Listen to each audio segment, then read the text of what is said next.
Thank you, sir. Thank you, Mr. Ram, for troubling you on a Sunday. You have to be present for the session today because of me. I had to reschedule today, and you are also there to support. Thank you very much. Good evening, students. Thank you also for attending this on a Sunday evening. As we had spoken earlier also, Sunday is a good day for you to study, and after you have studied, a lecture like this should be really good, and it's a very light topic which we are going to take up today. So it's not a very heavy topic. It's actually a light topic. I think this session, if you attend, you'll understand this topic. You might not require a revision of this topic also. The topic is so simple. Okay. Good evening, everyone. Good evening, Hitesh. Good evening, Sushil Kumar. Thank you very much. What are you saying? You're saying thank you very much, sir, because today is Sunday, still you're taking classes. Yeah, I should thank you for coming and participating in huge numbers. I'm seeing a lot of new names coming up here. Miss Prisha, Mr. Ayush, Meran Rafiq Bhai, Sneha Garg, Sneha Gupta, Miss Menaka Kumari, Himanshu Gupta, Band Reddy, Kaveri Pagare, Akshya Kumar. Everybody, welcome. Good evening. Have a great class today, and after this, have a good week. I think this is the conclusion, end of the week, and I hope you're all doing good.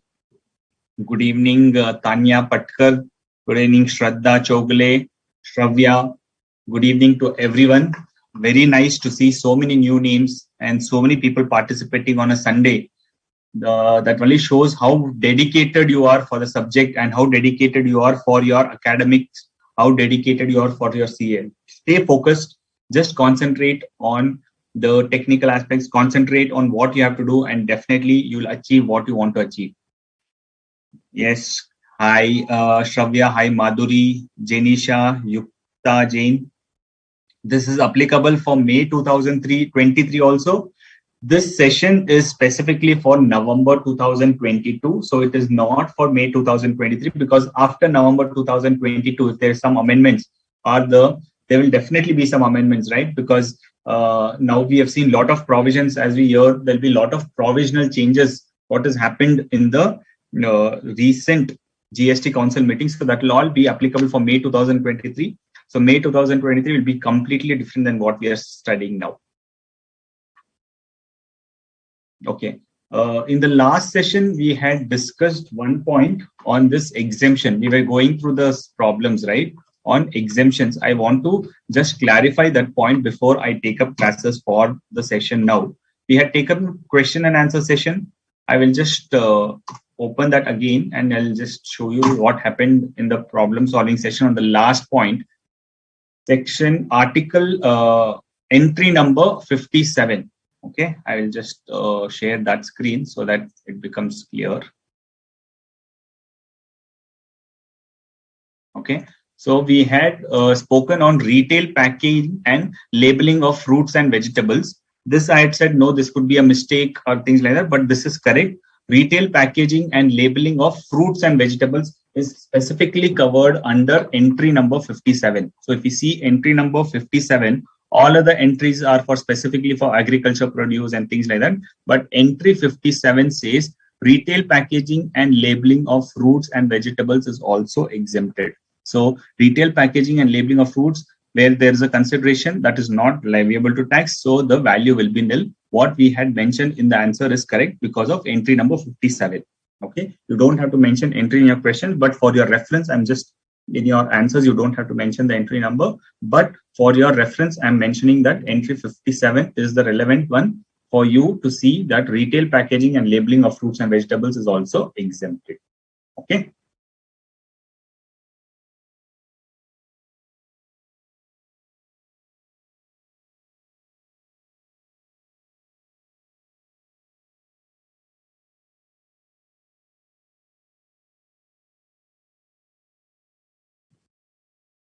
Sir, how the value of penal interest becomes value of supply in banking services?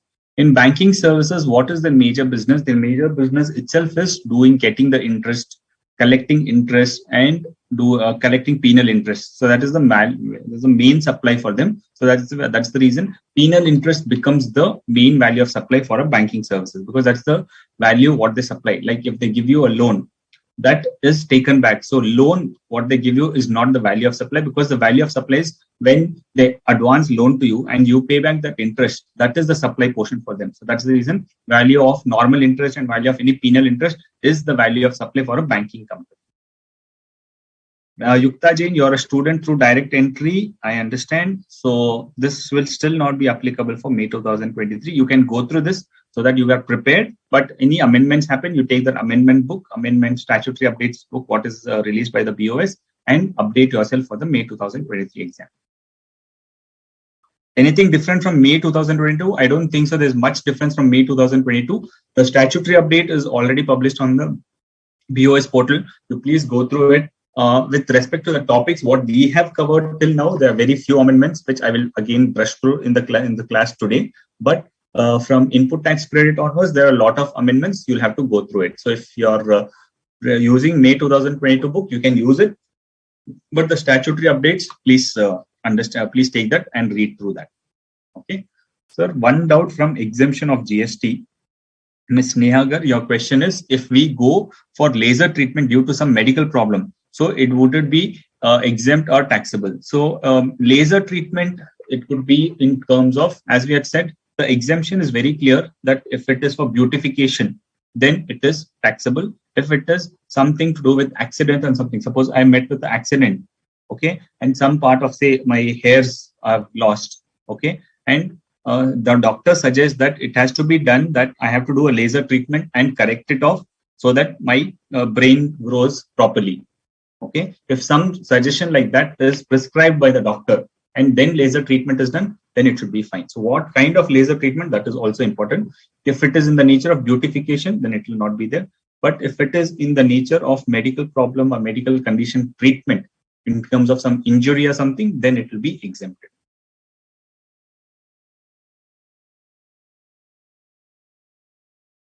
Good evening, Somesh.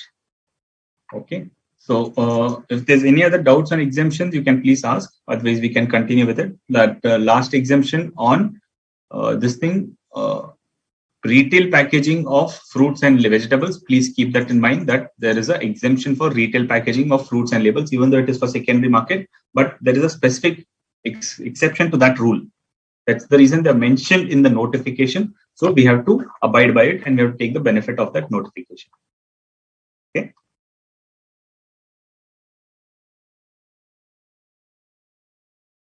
Okay, Sakshi Tiwari and Anu Gupta, good evening. Your question is specifically on page number 4.22. Okay, let me go to that. Illustration 1, point number 2 of point number 4.22. Dukia Das. This we had spoken up. Illustration point number 2. Warehousing of Jaggery and tea. Good evening, Prabhas Jain. So, Sakshi, your question is on warehousing of jaggery and tea, right? Entry number 54, Inter Alia exempts the warehousing of agriculture produce. This we had discussed. But exempt warehousing is warehousing of agriculture produce and rice. These are the only things which are exempted, because only agriculture products is exempted. However, entry 24B exempts warehousing of certain specified items, some of which are not agriculture products. Although jaggery and tea do not qualify as agriculture produce, then warehousing is specifically exempt under entry 24B. So, entry 24B, apart from entry 54, entry 54 is a general exemption. I'll read out the entry 54. Okay, entry 54 is services relating to cultivation of plants and rearing of all forms of animals. Okay, might be a voice problem. All forms of animals except the rearing of horses, cultivation of plants, all plants is covered. Then rearing of all forms of animals is covered. Process carried out agriculture farm, renting, loading, unloading, agriculture extension, all of that is covered under 54. Now we have a specific entry which we had discussed on entry number 24B. Okay, this we had seen that in the slide also. Services by way of storage or warehousing of cereals, pulses, fruits, nuts and vegetables, spices, copra, sugar cane, jaggery is covered there, raw vegetable fibers such as cotton, flax, jute, indigo, unmanufactured tobacco, betel leaves, tendu leaves, coffee and tea. So services of storage and warehousing of these products is also exempted. So apart from 54, we have also 24B. If I can show you the slide, that will be really helpful.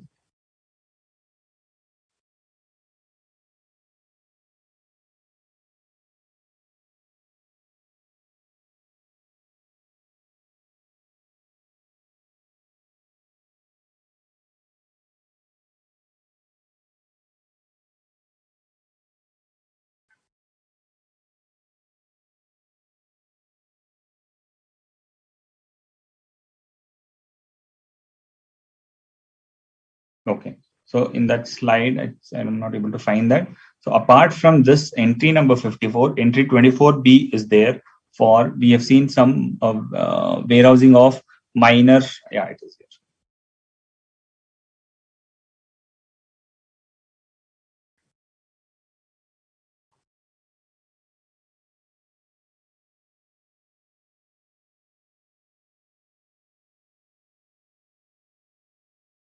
Okay, so what is exempted? Warehousing, fumigation in a warehousing, then warehousing of minor forest produce.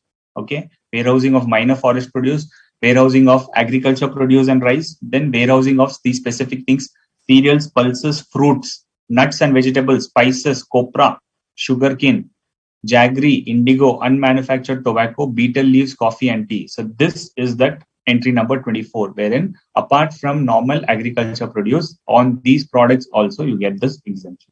So this is entry 24B. Okay. Now apart from this, there is entry number 57.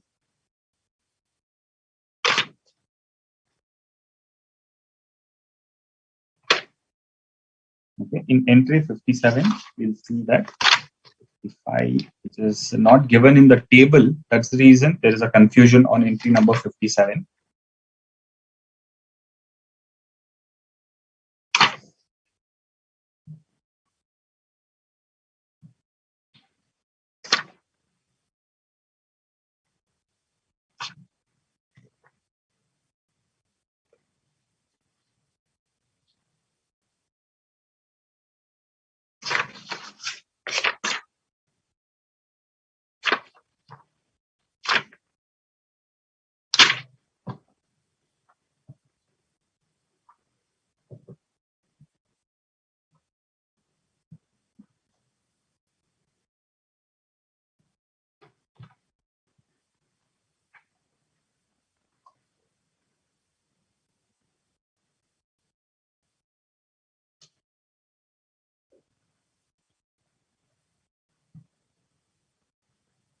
Entry number 57 is given in your page number 4.96, wherein we'll see that services by way of preconditioning, pre-cooling, ripening, waxing, retail packaging, labeling of fruits and vegetables, which do not change or alter the essential characters of the said fruits and vegetables. So that is covered there. That's the reason it is exempted. That's the reason retail packaging of fruits and vegetables is exempted.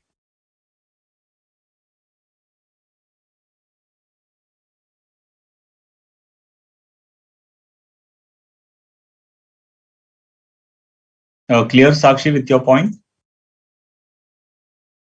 Ayush Agarwal, what we say for a charitable trust, whether it is registered or incorporated under Section 12AB of the Income Tax Act, also reason for using the specific word, sir.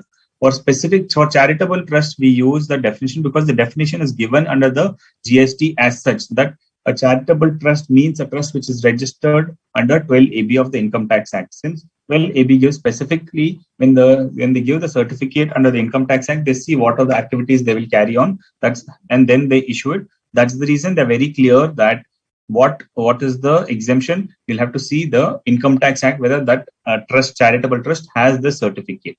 Okay. Does growing of plants like sandalwood is illegal? Yeah, growing of certain plants is illegal, so it will be restricted. So your lecture are very helpful, especially exemption and these charts. Very good. Carrying out production process as job work is exempted. Okay.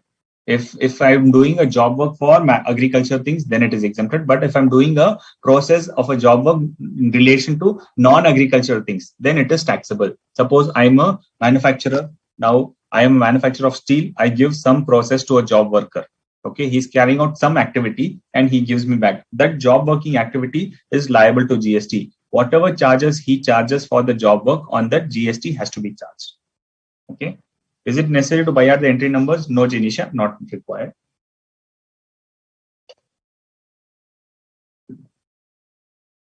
Sir, in composite scheme, we have to pay tax on purchase of goods from warehouser, wholesaler, but don't have to collect tax from the customers and have to pay 1% tax on the sale. Correct. That's right, Sneha. And page number 4.67, example of X sells a mobile phone. Can't understand, please check it out. Page number 4.67. Okay.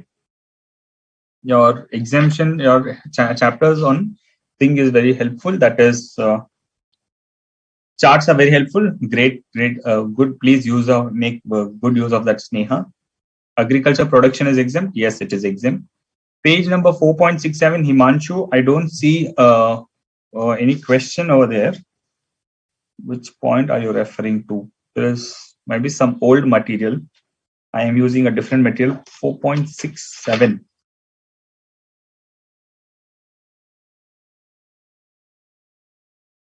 Okay, yeah, I got it.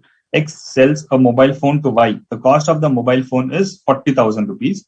Y has the option to avail a loan at interest of 2.5% per month. This is a good question to understand how the interest is calculated and other things in a banking services.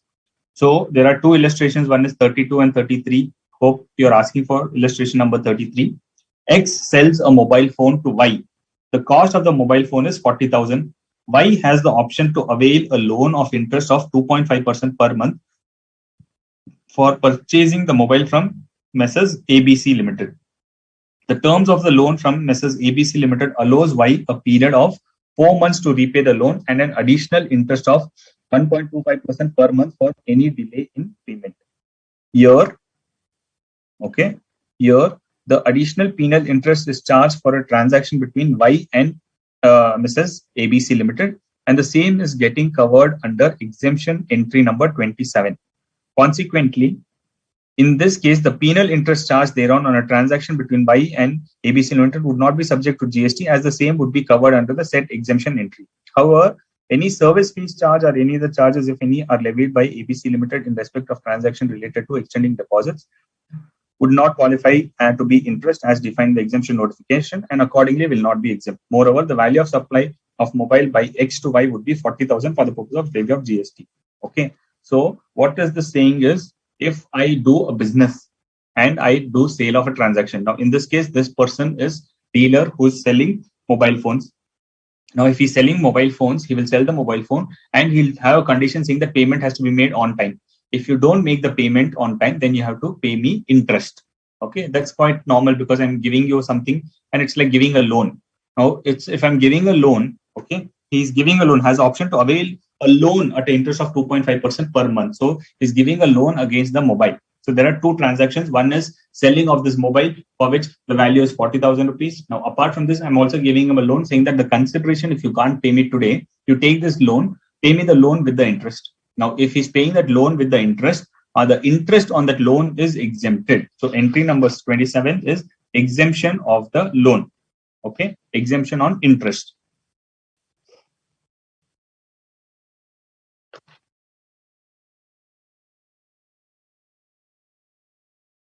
Okay, so entry 27 says extending deposits, loans, or advances insofar as the consideration is represented by way of interest or discount is exempted. So extending deposits and getting interest on that is exempted.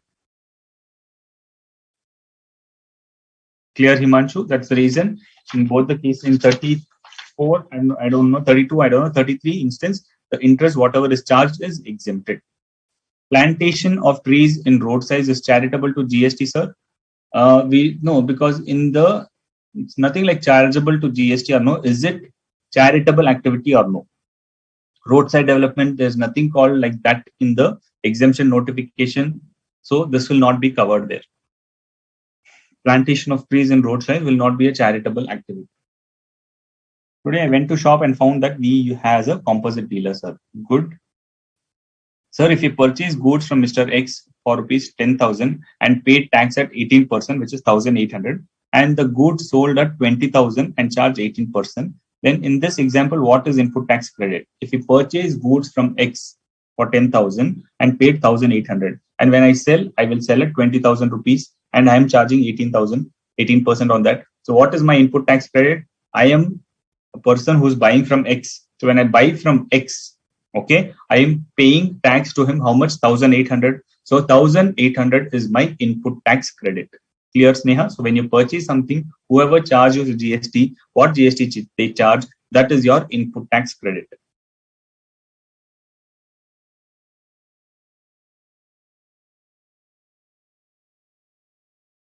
Sunil Kumar, your question on 2023C and 2023 BBA is on relation of income tax. I'm not very clear on income tax provisions, so I cannot answer your question on income tax.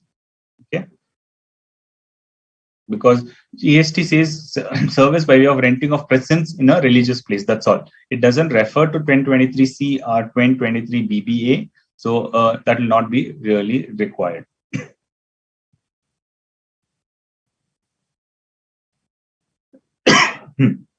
So again, on the question of loan, if they charge interest, then it is exempted. But if they levy late filing, late penalty, if they levy delayed payment charges, something like that, anything other than interest is liable to GST. So what is exempted? Again, let us recapitulate in terms of banking services, interest and things. Only this is exempted. Services by way of extending deposit, loans and advances insofar as the consideration is represented by way of interest or discount. So anything what you get back in terms of interest or discount only is exempted. Apart from that, anything else you charge, late filing fees, late penalty, monthly charges, delayed payment, all of that is liable to GST. So only interest is exempted. Okay.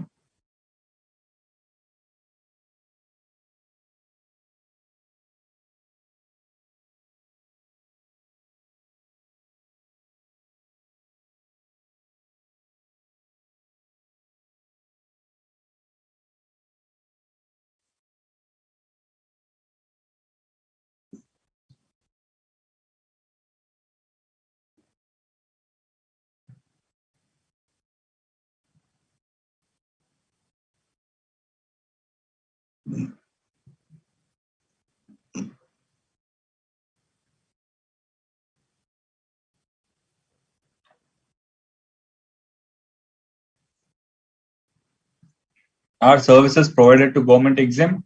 Mr. Bharat, there is a specific slide on government services. So only specific services which are exempt, which are mentioned as exempt there is exempted. Apart from that, everything is taxable. So even if what is taxable, also we have two categories, whether the recipient is a registered person or unregistered person. If a recipient is an unregistered person, then it becomes exempt. But if a recipient is a registered person, then it will become taxable. Okay.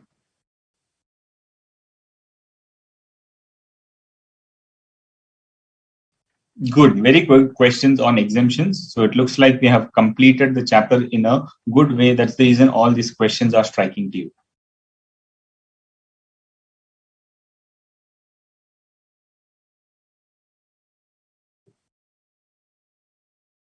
Purchase of agriculture products like manure, pesticides is liable to GST. I will not confuse you over here. Purchase of agriculture products, whether it's liable to GST or more, is not relevant because GST rate on goods is not covered for your syllabus. Only GST rate on services is covered. So rate of goods, whether on these products it's exempted or no, I will not comment over here because that will be at the next level where you have to determine the rate. Okay, if you determine the rate and see, then that will come at that point of time. But now let us not get confused on the rate of products.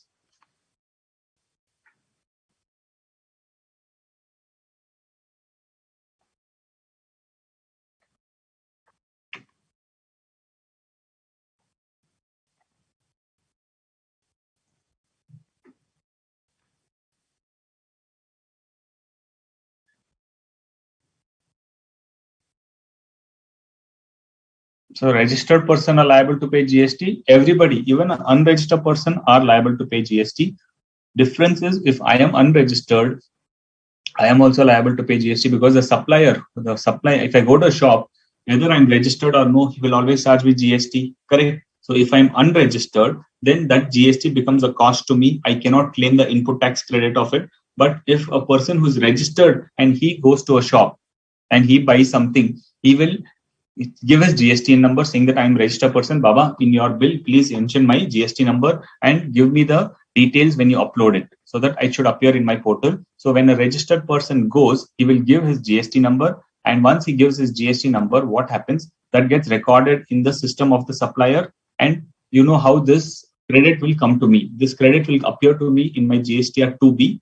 And once I see it over there, I can claim the credit of it. So in the next session on ITC, you will understand this very clearly. So what is the difference between a GST charge to a registered person and unregistered person? If I'm registered, I can go give my GST number and claim the credit of it. Okay. Okay. So we are done with all the questions now. So where should I note entry number 61A in textbook newly inserted? Where should I note entry number 61A? Okay.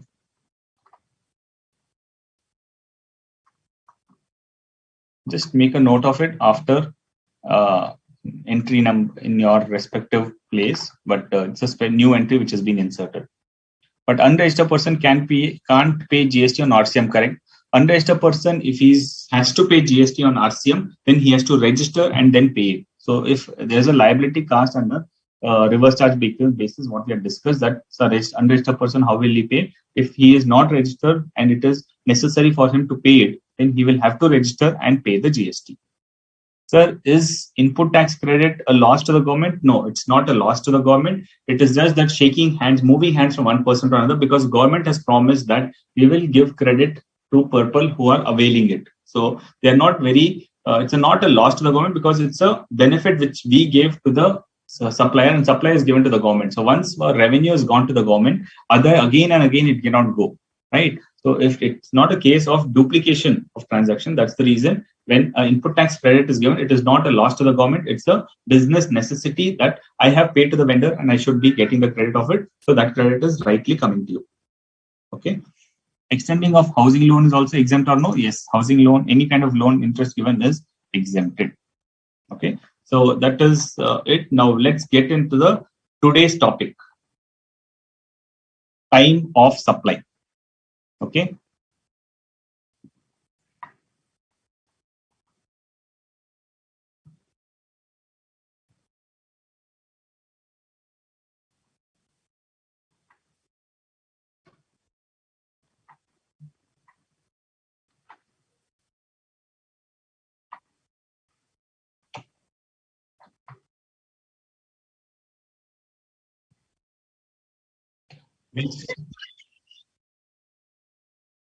Face cut रहा है क्या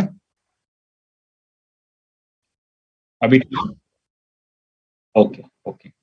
So now we will read on time of supply. Basically, in time of supply, what we'll do, we'll understand at when you should pay GST. So we know that GST is to be paid on supply. Now, when the supply takes place, we will see that supply takes place at some point of time. Now, this supply is not one thing which will only takes place. Apart from the supply, there'll be a lot of things which take place, wherein I enter into a contract with my vendor. I'll raise a purchase order. He will give a confirmation on that purchase order. Then I will tell him to dispatch the goods. He dispatches the goods. Then it comes to me. Once it comes to me, then I will check it. Quality checking I'll do. Then I will approve and send it to my factory gate. I'll send it to my stores department. And then payment I can make either in advance or I can make later on. There are so many such triggers which take place. So it will become a confusion saying that I will not define time of supply. It has to be paid on GST, has to be paid on supply. But supply involves so many bits and pieces like this. So which point of time should I pay is what time of supply will help you. Okay. So time of supply will help us decide what is that point of time on which GST is to be paid. Okay. The time of supply of goods or services, what we'll cover is time of supply of goods and time of supply of services. Then it also includes reverse charge basis, forward charge, vouchers which are exchangeable for goods or services, and residual cases. Okay, so we know that supply of goods could be in forward charge method, GST could be paid on forward charge method or on reverse charge method. So when is the time of supply in case of reverse charge? When is the time of supply in forward charge? And what is the time of supply in case of special vouchers? Now, what is vouchers also we'll understand. What is the time of supply for that vouchers which are exchangeable for goods or services, and any other residual cases? All of this we'll discuss here. GST is payable on supply of goods or services, right? Supply consists of various elements. Purchase order. First, what happens? Most of the companies will tell, give me a purchase order. So I'll give them a purchase order. Then after the purchase order, the goods are dispatched. Then the delivery of the goods or performance of the service happens. Then I will enter in my records. Then I'll make the payment. After I make the payment also, if it's a check, the check will take some more time for clearance. There's so many instances. At what point of time GST becomes payable is the question which the time of supply will answer. At what point of time GST becomes payable? Does it become payable when an agreement to supply is made, or goods are shipped, or is it when the invoice is issued, or when the payment is made, or when is it? So time of supply provides an answer to all the above questions. Okay, so we'll see that various points are there. Say one point is agreement, one point is when goods are shipped, one point is when invoice is raised, one point is when payments are made. So you have various points, touch points in a transaction, right? So time of supply says that artificially one of those instances will be the payment, when the payment is to be made. One of those instances will be the time of supply. So the GST law said that, okay, this is the point. Now, what is that point? We'll understand. Just understand that before getting into technical things, there are 4 points involved. Now, one point, they've said that this is the point when GST is, that is the point of time of supply. So I've identified that this is the point. If this transaction say when the invoice is issued. So when invoice is made, I've considered a date as 11th April.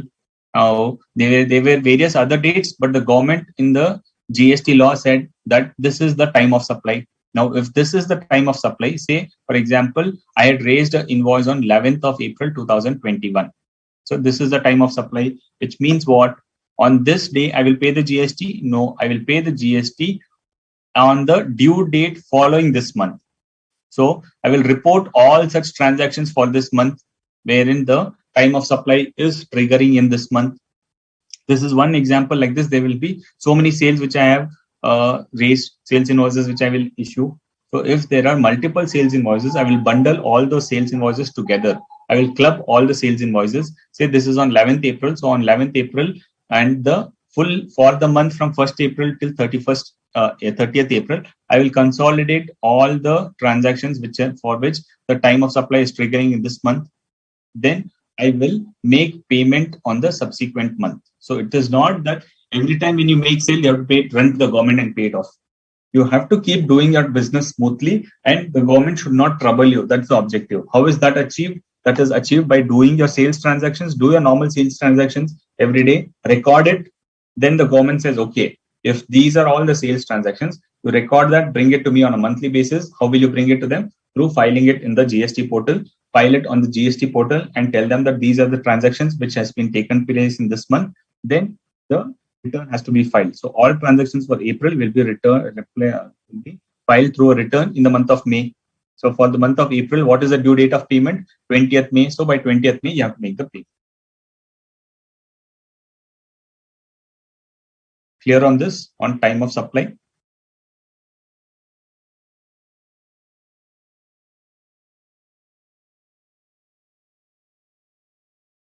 Maybe invoice is issued on that time. Correct, Madhur Nikare. So that would be the time. So various points are there. We'll see in various situations and forward charge for goods, there is a time of supply which is different. For services, time of supply is different. So we'll see when is the time of supply triggering in each of these different cases. Clear? First, we'll see definition. Goods means what? Goods means any kind of movable property, including, so we have seen this again as a kind of reminder, because again, goods and services, goods it is different, services is different. That's why this recapitulation of the definition. Goods means all kinds of mobile property, excluding money and securities. So goods excludes money and securities, but includes what? It includes actionable claims, growing crops, grass and things forming part of the land, agreed to be severed before supply or under a contract of supply, right?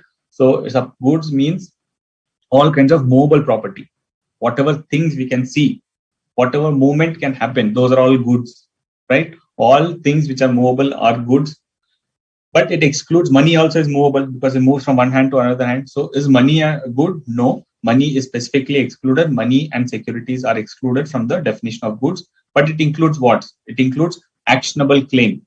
So all actionable claims are falling under the definition of goods. Now, actionable claims, we know in Schedule 3, it is excluded except lottery, gambling, and betting. Lottery, betting, and gambling. Only these three things are covered under actionable claim under GST. Apart from that, all other actionable claims are excluded through Schedule 3. Apart from actionable claim, growing crops, grass and things forming part of the land agreed to be severed before supply or under a contract of supply, these are included under the definition of goods, right? Wherein growing crops, grass and things, wherein ultimately it has to be severed. Either when I sell it the land just like that, or by severing it, doesn't make a difference. When I agree at the time of selling land that I will be severed, so it is be agreed to be severed, then that is also goods itself, even though it is immovable at that point of time, because growing crops and things, they're not movable, right? They're attached to the earth. But I have agreed to be severed before the supply under a contract of supply, then it becomes goods. Clear? Then services. Services means anything but excluding goods, money, and securities. So services means anything other than goods, and this also excludes money and securities. And it includes activities relating to use of money or its conversion for a consideration. Activities relating to use of money, okay, wherein we use money for something, that is included, and activities facilitating or arranging transactions in securities. So securities is excluded, but the activities facilitating or arranging transactions in securities, which means a broker buys and sells share on your behalf. Now he charges some service charge or takes a commission on the sale or purchase value. Then on that commission, that is, he's agreeing to facilitate you by buying and selling, on that GST will be applicable, but not on the value of securities. Here. Now, who is the recipient? Who is the recipient is important because we'll see that recipient is a very important point.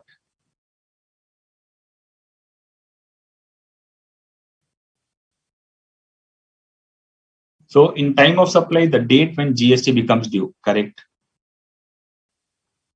Ms. Pooja, good evening.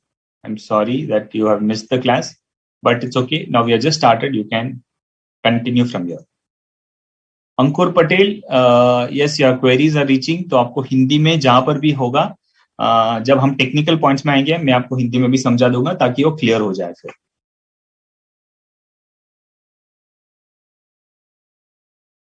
So in time of supply means when transactions are considered by person as supply in record. Correct. जब वो supply को record करना चाहिए, that is what the time of supply says it. Now, who is a recipient?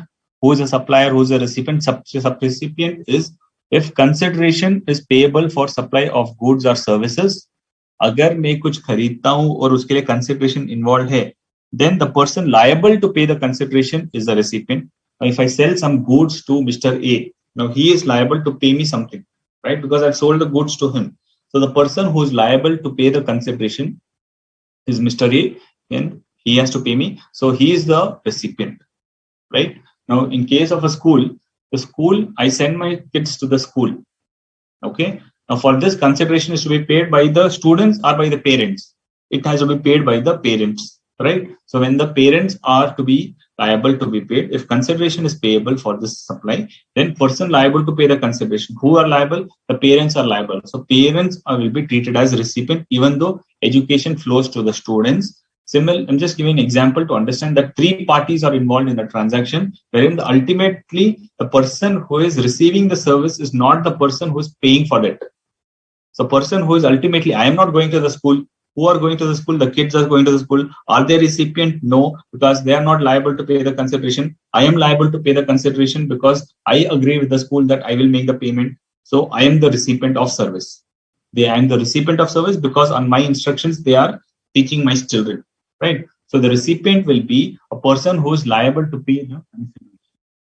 Fine. Similarly, why this is important is there is something called as a bill to and ship to transaction, wherein A sells to B and B says that you sell to me, but don't deliver the goods to me, deliver the goods to C. Because even if you sell it to me, I will ultimately sell it to C. To avoid the transportation or whatever reasons, I want you to ship the goods directly to C. So this A will ship the goods directly to C, not to B. But who is liable to make the payment to A? It is B itself, correct? So if B has to make payment to A, then B is the recipient and not C. Even the goods are being received by C, but B is the person who is liable to make the payment. So B is the recipient. Clear on this? Then if no consideration is payable, when no consideration is payable for the supply of goods, person to whom goods are delivered or made available or to whom possession or use of the goods is given, right? Right. We have seen that Schedule 1 cases wherein I make a disposal of goods, then it is what? It is supply, even without consideration. So when no consideration is payable, then who is the recipient? The person to whom the goods are delivered, not the person who is to pay, because in there's no consideration, there will be no person who is liable to pay the consideration. So in a case where there is no consideration and it is a supply under deemed supply provisions of Schedule 1, then the person to whom goods are delivered, the person to whom I deliver the goods, he will be treated as a recipient, or made available, or to whom possession or value of the goods is given or made available. So if I deliver, I at least give him the possession of the usage of goods, then the person to whom I'm delivering it is the recipient. If no consideration is payable for the supply of service. So we saw a case where no consideration is payable for supply of goods. Similarly, if no consideration is payable for the supply of services, then the person to whom the service is rendered. Okay. So the person to whom the service is rendered will be the recipient. Recipient also includes an agent acting on behalf of the recipient in relation of goods or services. So either I tell that you deliver to me or you deliver to my agent. So if you deliver to my agent or if you deliver to my factory, it is equivalent to delivering it to me. Okay, so that's why the last paragraph says that recipient includes an agent acting on behalf of the recipient in relation to the goods or services supplied. So it could be supplied to me or supplied to my agent. Both are one and the same.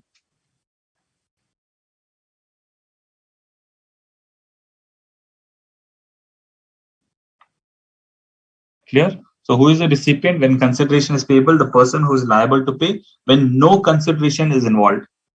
Then person to whom goods are delivered or made available, or to whom possession or use of the goods is given, to whom you deliver the goods. If no consideration is payable for supply of services, then to whom you supply the service becomes the recipient. Okay. Now who is a supplier? Supplier in relation to any goods or services or both shall mean the person supplying the said goods or services and shall include an agent acting on behalf. So it means who is a supplier? The person who is liable to supply it to you or who agrees to supply it to you, he is the supplier who is supplying said goods or services and includes an agent acting on such behalf of the supplier. So either the supplier does it or the agent does it. Both of them will be treated as supplier. But if the agent is acting on behalf of the supplier in relation to the goods or services, are both supplied. Clear? So supply means the person who is supplying the goods. Supply in relation to any goods or services means the person supplying the goods and includes an agent acting on behalf. So it's not necessary that if I promised you, I should only deliver to you. If I am paying somebody to sell the goods on my behalf because I'm not able to supply it, then that person will be treated as a supplier. Clear? Then time of supply. Time of supply of goods, first of all. Liability to pay the tax on goods shall arise at the time of supply. Okay, liability to pay tax on goods when it will arise at the time of supply. And time of supply shall be earlier of the following instances wherein date of issue of invoice or the last date on which invoice is to be issued or the date of receipt of payment. That is the date on which payment is entered in the books or payment credited in a bank account, whichever is earlier. So time of supply for goods is what? Date of issue of invoice or the receipt of money, whichever is earlier. So either issue or the date of receipt, whichever is earlier. That is the time of supply. So time of supply shall be the earliest of the date of issue of invoice or receipt, whichever is earlier. If supplier receives up to rupees 1,000 in excess of the amount, this I'll tell you later on. So basically, this is time of supply, but there is a notification. The notification number 66 of 2017 came in 2017 itself, wherein taxpayers under forward charge are not required to pay GST at the time of receipt of advance in relation to supply of goods. Okay, this is very, very important. This notification you will have to remember so that you know what you're doing of. This notification says that taxpayers under forward charge are not required to pay GST at the time of receipt of advance. Even though the section said that GST has to be paid under one of these two instances at the time issue of invoice or receipt of payment, but this notification clarified saying that we'll give this relaxation. So if you are liable to pay GST under forward charge, that is when you sell, you have to pay GST, and then you are not required to pay GST at the time of receipt of advance in relation to supply of goods. You don't have to pay GST under forward charge at the time of the receipt of advance in relation to supply of goods. So this is gone now. This notification, this is gone. So the time of supply of goods is when it is only 1 point at the time of issue of invoice. So time of supply for goods is at only one instance, which is at the date of issue of invoice only. Clear on this? It is not duplicated. So earlier this confusion which was there was removed because government said that there were a lot of taxpayers saying that we are supplier of goods and we are not able to pay GST on advance basis because so many advances we get and then we will issue goods. So we cannot have a track on that. Please remove this part. That's the reason government removed this point of receipt of payment and they stuck to only 1 point, which is date of issue of invoice. So GST on supply of goods is payable on date of issue of invoice only. Clear?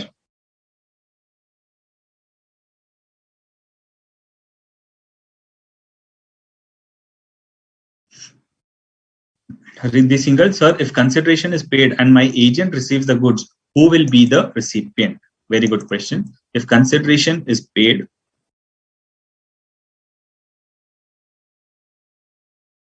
if consideration is payable, the person who is liable to pay the consideration. So the question here is, if consideration is paid and my agent receives the goods, who will be the recipient? Still, I will be the recipient because I am the person who is liable to pay to the supplier.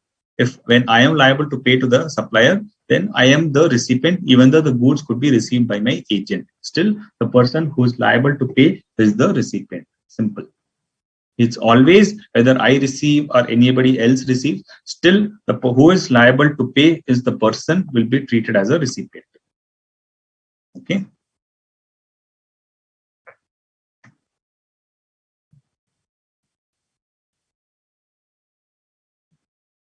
Is the notification is applicable to supply also? Yes, it is applicable to supply also.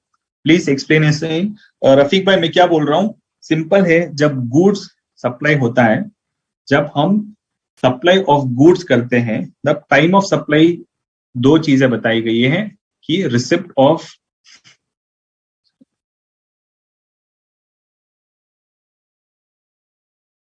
Date of issue of invoice या receipt of payment ये section बोलता है. तो इस चीज को relax करने के लिए गवर्नमेंट ने एक नोटिफिकेशन किया है कि टैक्स पेयर्स को जीएसटी एडवांस रिसिप्ट के टाइम पेमेंट करने की जरूरत नहीं है. Only for goods not for services. ये सिर्फ गुड्स के बारे में हम बोल रहे हैं, सर्विसेज का अलग से पढ़ेंगे. जब हम गुड्स सप्लाई कर रहे हैं सिर्फ दो इंस्टेंसेस हो सकती है. आपने सप्लाई किया और रिसिपेंट ने आपको पेमेंट किया. अगर सप्लाई आपने कर दिया और रिसिपेंट लेट पे करता है तो चलेगा क्योंकि आपने इनवॉइस रेज कर दिया और इनवॉइस के ऊपर आप जीएसटी भरेंगे. लेकिन अगर एडवांस में पे कर चुका है और आप इनवॉइस बाद में रेज करते हो तो फिर प्रॉब्लम आती है। तो जब मैं जनरल सिनारियो में क्या करना था कि मैं जब भी रिसिप्ट करता हूँ एडवांस मनी, उसके ऊपर जीएसटी भरना था, लेकिन गवर्नमेंट ने रिलैक्सेशन देके कर दिया, क्या कर दिया अभी, अगर आप एडवांस में भी रुपए लेते हैं फिर भी आपकी जीएसटी लायबिलिटी आपके इनवॉइस के बेसिस पे बनेगी। जब आप इनवॉइस रेज करोगे तब आपका जीएसटी लायबिलिटी आएगा। ठीक है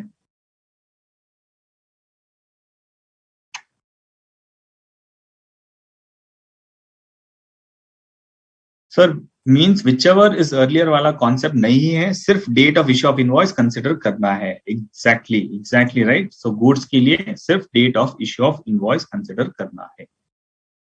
ठीक है। Now time of supply of goods is date of issue of invoice और रिसिप्ट ऑफ पेमेंट। नाउ अभी date of issue of invoice क्या है?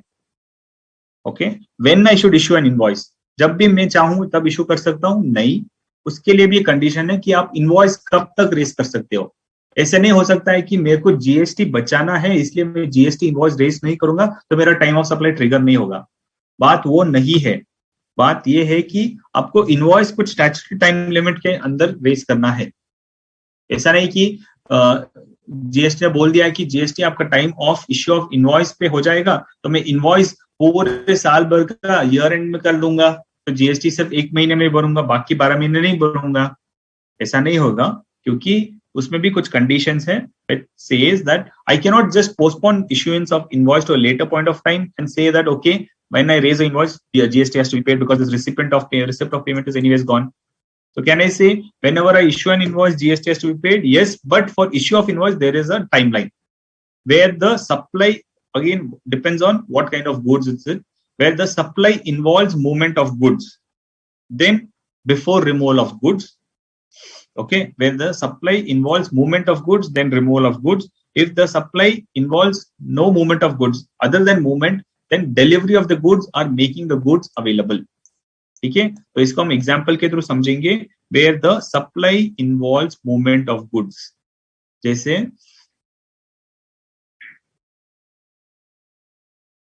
मूवमेंट ऑफ गुड्स हो गया।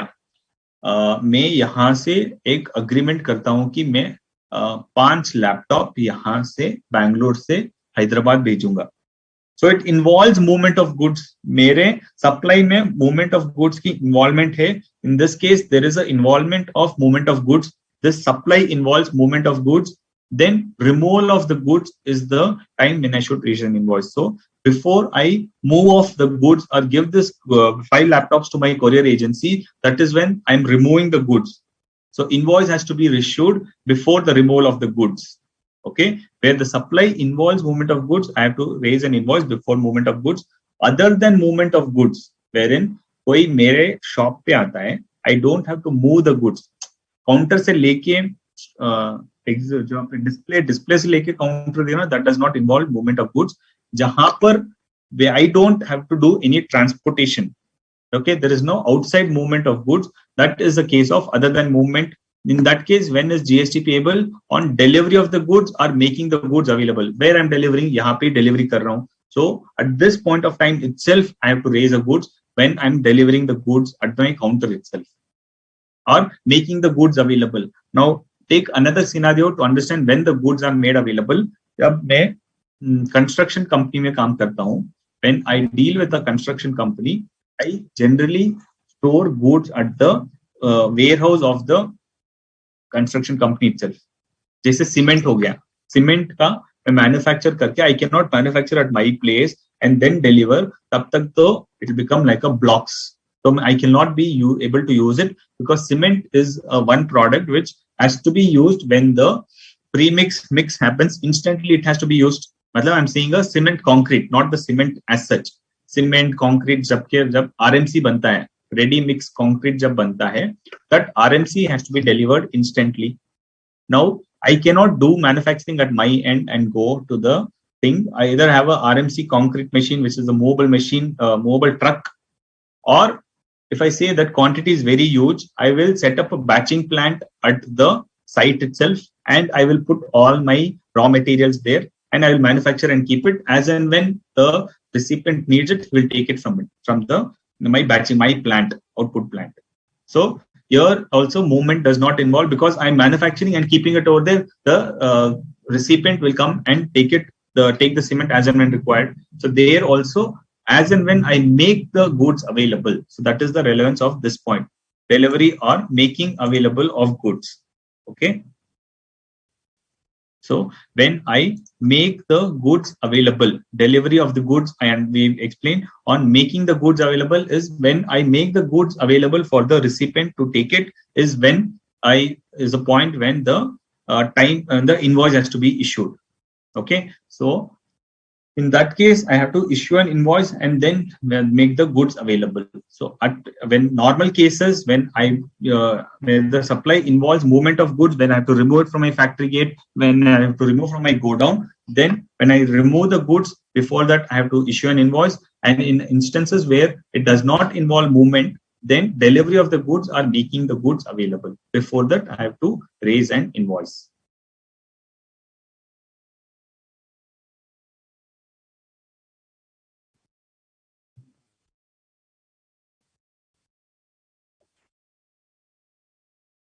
Okay.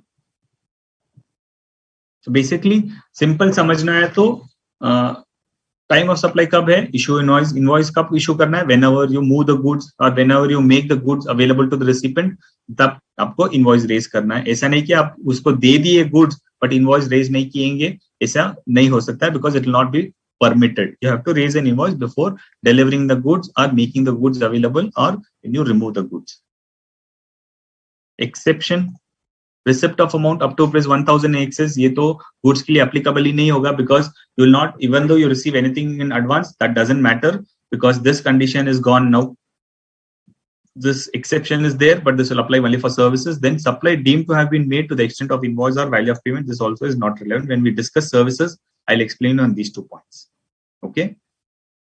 Then we'll understand something called as a continuous supply. What is continuous supply? Continuous supply of goods means a supply of goods which is provided or agreed to be provided continuously. As the word says, continuous supply, where you are agreeing to provide the goods on a continuous basis under a contract, whether or not by means of, so it could be by various means. Some means is illustrated here. They have said that some means could be a wire, a cable, a pipeline, or any conduit, wherein you're transferring some kind of electricity. Electricity, how will I supply? Through a wire.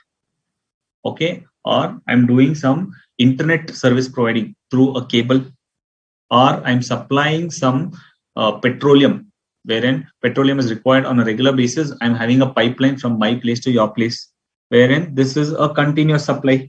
There's no stoppage of it. Whenever he wants, you can open up the tap of the pipeline and take the petrol out. But there will be a meter over there, of course, because I just cannot let go my sales like this. So I'll keep a metered tap over there. How much ever you have used, I'll get to know. So when such kind of supply happens on a continuous basis through a wire, cable, or pipeline, and for which the supplier invoices the recipient on a regular or periodic basis, he will see that monthly or once in 15 days, what is the reading? Okay. What was the reading? 500 last month, this month 600. So 600 minus 500, 100 is the value, quantity what I've supplied, and the invoice will be raised for that. So for which the supply is made through wire, cable, pipeline, or conduit, and for which the supplier invoices the recipient on a regular or periodic basis, and include supply of such goods as the government may, subject to such conditions, notify and specify that. So government, if they want, they can specify, but generally continuous supply means supply of goods through either cable, wire, or pipeline, and for which the supplier invoices the recipient. Then continuous supply of services. Continuous supply of services means same supply of services which is provided or agreed to be provided continuously or on recurrent basis under a contract for a period exceeding 3 months. Now services, I cannot have a pipeline or a conduit or a wire, because services I'll keep supplying without any of these tangible things. The beauty of services is we don't know how it is there, because there is nothing tangible in case of services. So what happens here? There is a timeline which is said that when I enter into contract to provide services under a contract for a period exceeding 3 months with the periodic payment obligation and includes supply or such services as the government may specify. So there are two things over here. Periodic for a period exceeding 3 months. I'm continuously supplying on a recurrent basis for a period exceeding 3 months. So my contract should be for a continuous period of 3 months with periodic payment obligations. ऐसा नहीं कि 3 महीने का contract है, 5 महीने का contract है, and you enter into a agreement saying that you pay me at the end of the contract, then that is not a continuous supply of service. Continuous supply of service means I have to provide a service for more than 3 months and the payment should happen on a periodic basis. Okay, जैसे अभी audit service हो गया. When I do audit, generally it runs for a big company's audit will run for 5 months.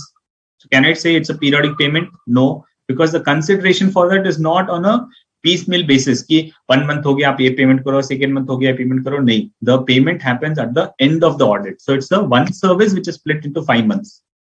That is not a continuous supply, but continuous supply is a supply which is split into monthly basis, but supplied together, are supplied continuously. Like example could be I provide consulting services. In consulting services, I say that I'm providing your consulting services for 1 year period, and you have to make me payment on a monthly basis. So, or I provide a retainer services, and you have to make payment to me on a monthly basis. So that's an example of continuous supply of services because it involves a service for a period more than 3 months and it involves a periodic payment obligation. When these both conditions are met, then it is treated as continuous supply of services. Clear?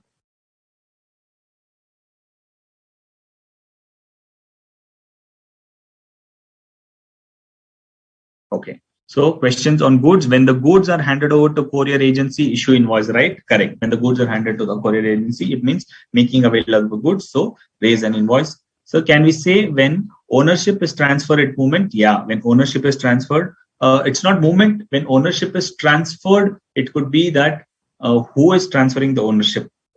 When you give to a courier agency or delivery agency, can you say ownership is transferred? Not exactly.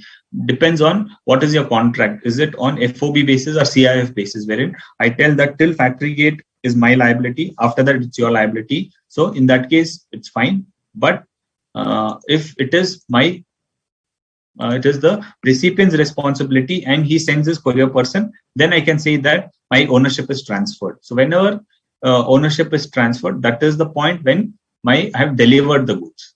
Okay.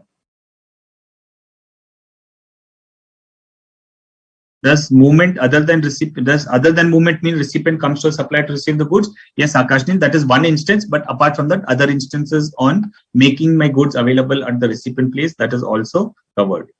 Sir, I'm not finding this content in module. Which content, Ms. Pooja? For service less than 3 months, sir. So for service less than 3 months, it is not a continuous supply of service. So when I enter into a contract saying that I will supply to you for 2 months, there is a periodic payment, then it is not a continuous supply of service. For that, it will be treated as a one bundled service. So when I enter into a contract for say 2.5 months, then should I pay, in there is continuous payment, all other conditions are met, but still I can pay GST at the end of 2 months. No problem. Because less than 3 months, they've said that it's fine. So time of supply will not trigger. Time of supply will trigger for a case where it is more than 3 months itself. Good question, Bharat.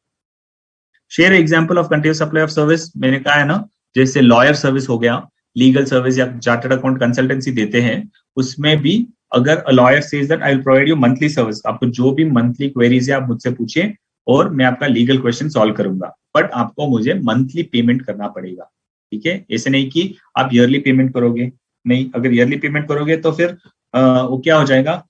Generally contracts क्या होता है, अगर yearly payments कब होते हैं, जब पूरा एक कॉन्ट्रैक्ट रहता है. लेकिन आप एक कॉन्ट्रैक्ट को अगर स्प्लिट करते हो मंथली में, लेकिन कॉन्ट्रैक्ट पूरे साल का लेते हो और पेमेंट आपका मंथली आता है, then it's an example of continuous supply of services. Okay.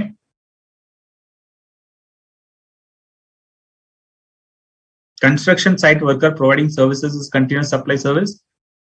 Not exactly, because construction service site worker जो है वो अपना काम एक्चुअली डे बेसिस पे करता है, उसका लेबर डे बेसिस पे लेके चला जाता है, वो उसका सर्विस 3 months के ज्यादा नहीं रहता है.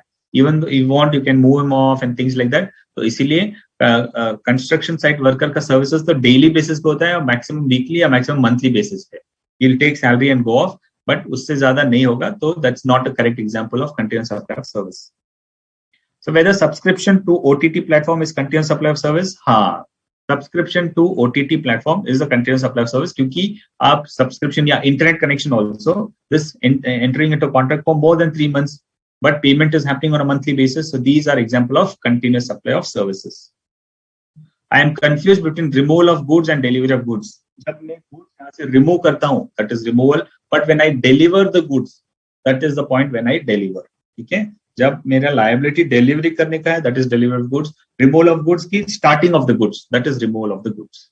ठीक है. Sir, how time of supply will be ascertained in continuous supply of goods, because goods are continuously moving? How to determine when to issue enough? वही तो है, हम नेक्स्ट स्लाइड में डिस्कस करेंगे कार्तिक, कि continuous supply of goods और continuous supply of service में invoice कब रेज करना है. In case of continuous supply of goods where successive statement of accounts or successive payments are involved, the invoice shall be issued before or at the time each such statement is issued, or as the case may be, each such payment is received. Okay.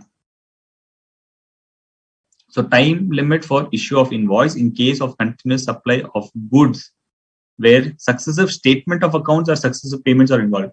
हमने decide कर दिया अभी ये continuous supply of goods है. आपको invoice कब raise करना है? Invoice should be issued before or at the time when each statement is issued. जैसे मैंने बोल दिया कि I will supply through pipeline, आपको मैं पाइपलाइन से सप्लाई करूंगा कंटिन्यूस बेसिस पे, ठीक है, लेकिन मेरा स्टेटमेंट आपको मिल जाएगा once in 15 days. Okay, that is my agreement कि मैं 15 दिन में आपको स्टेटमेंट दे दूंगा.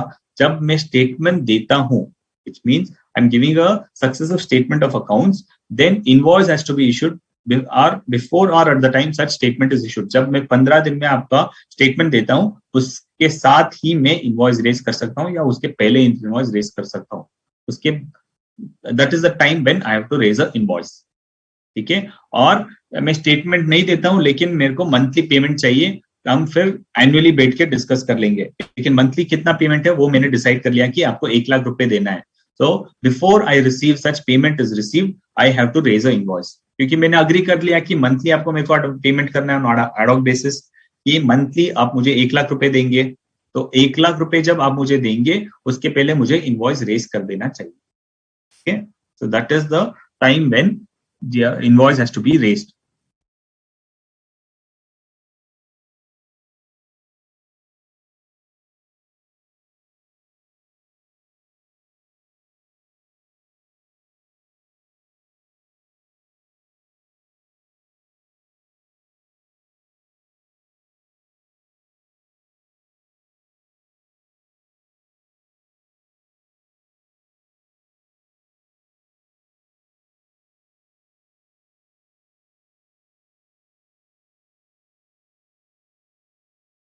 Okay, where the goods are sent on approval, that will come. If similarly in case of continuous supply of services also,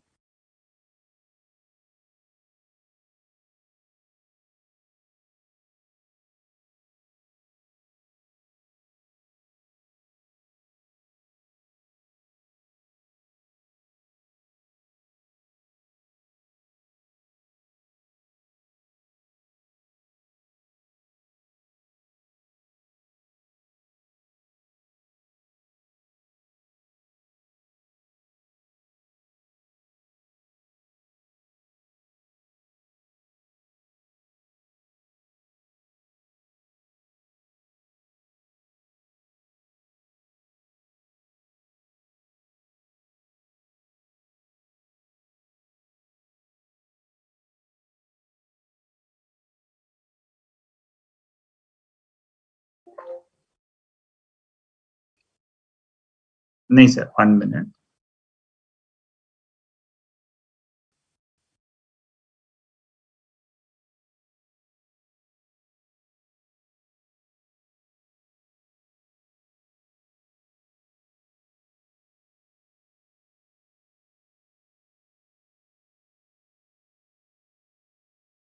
Okay, So in case of continuous supply of goods, where successive statement of accounts or successive payments are involved, one of this will be involved. Either you will have a statement of account on a periodic basis or a payment to be made on a periodic basis. The invoice shall be issued before or at the time each such statement is issued, or as the case may be, each payment is made. Okay so continuous supply of goods के लिए ये हो गया. Continuous supply of services हम पहले services का time देख लेंगे, फिर कंटिन्यूस सप्लाई ऑफ सर्विसेज का भी टाइम देख लेंगे. But for continuous supply of goods this is to be issued, the invoice has to be issued before giving your monthly statement or when you make the payment. Okay clear Kartik? Sir, but in case of supply of electricity bill is generated at the end of month, correct? So in case of continuous supply of electricity bill is generated at the end of month, that will be the time of supply. Monthly bills like electricity, gas, magazines, etc. are all continuous supply. Yes, they are all examples of continuous supply. Supply of water and supply of electricity are examples of continuous supply of goods. Yes, that is also right. Good examples. So in case of continuous supply of goods, you have to issue an invoice before the statement is given or we receive the payment. Where the goods are being sent or taken on approval or for sale or return basis are removed before the supply takes place, the invoice shall be issued before or at the time of supply or 6 months from the date of removal, whichever is earlier. Okay, so we understood continuous supply of goods, time of supply for continuous issue of supply.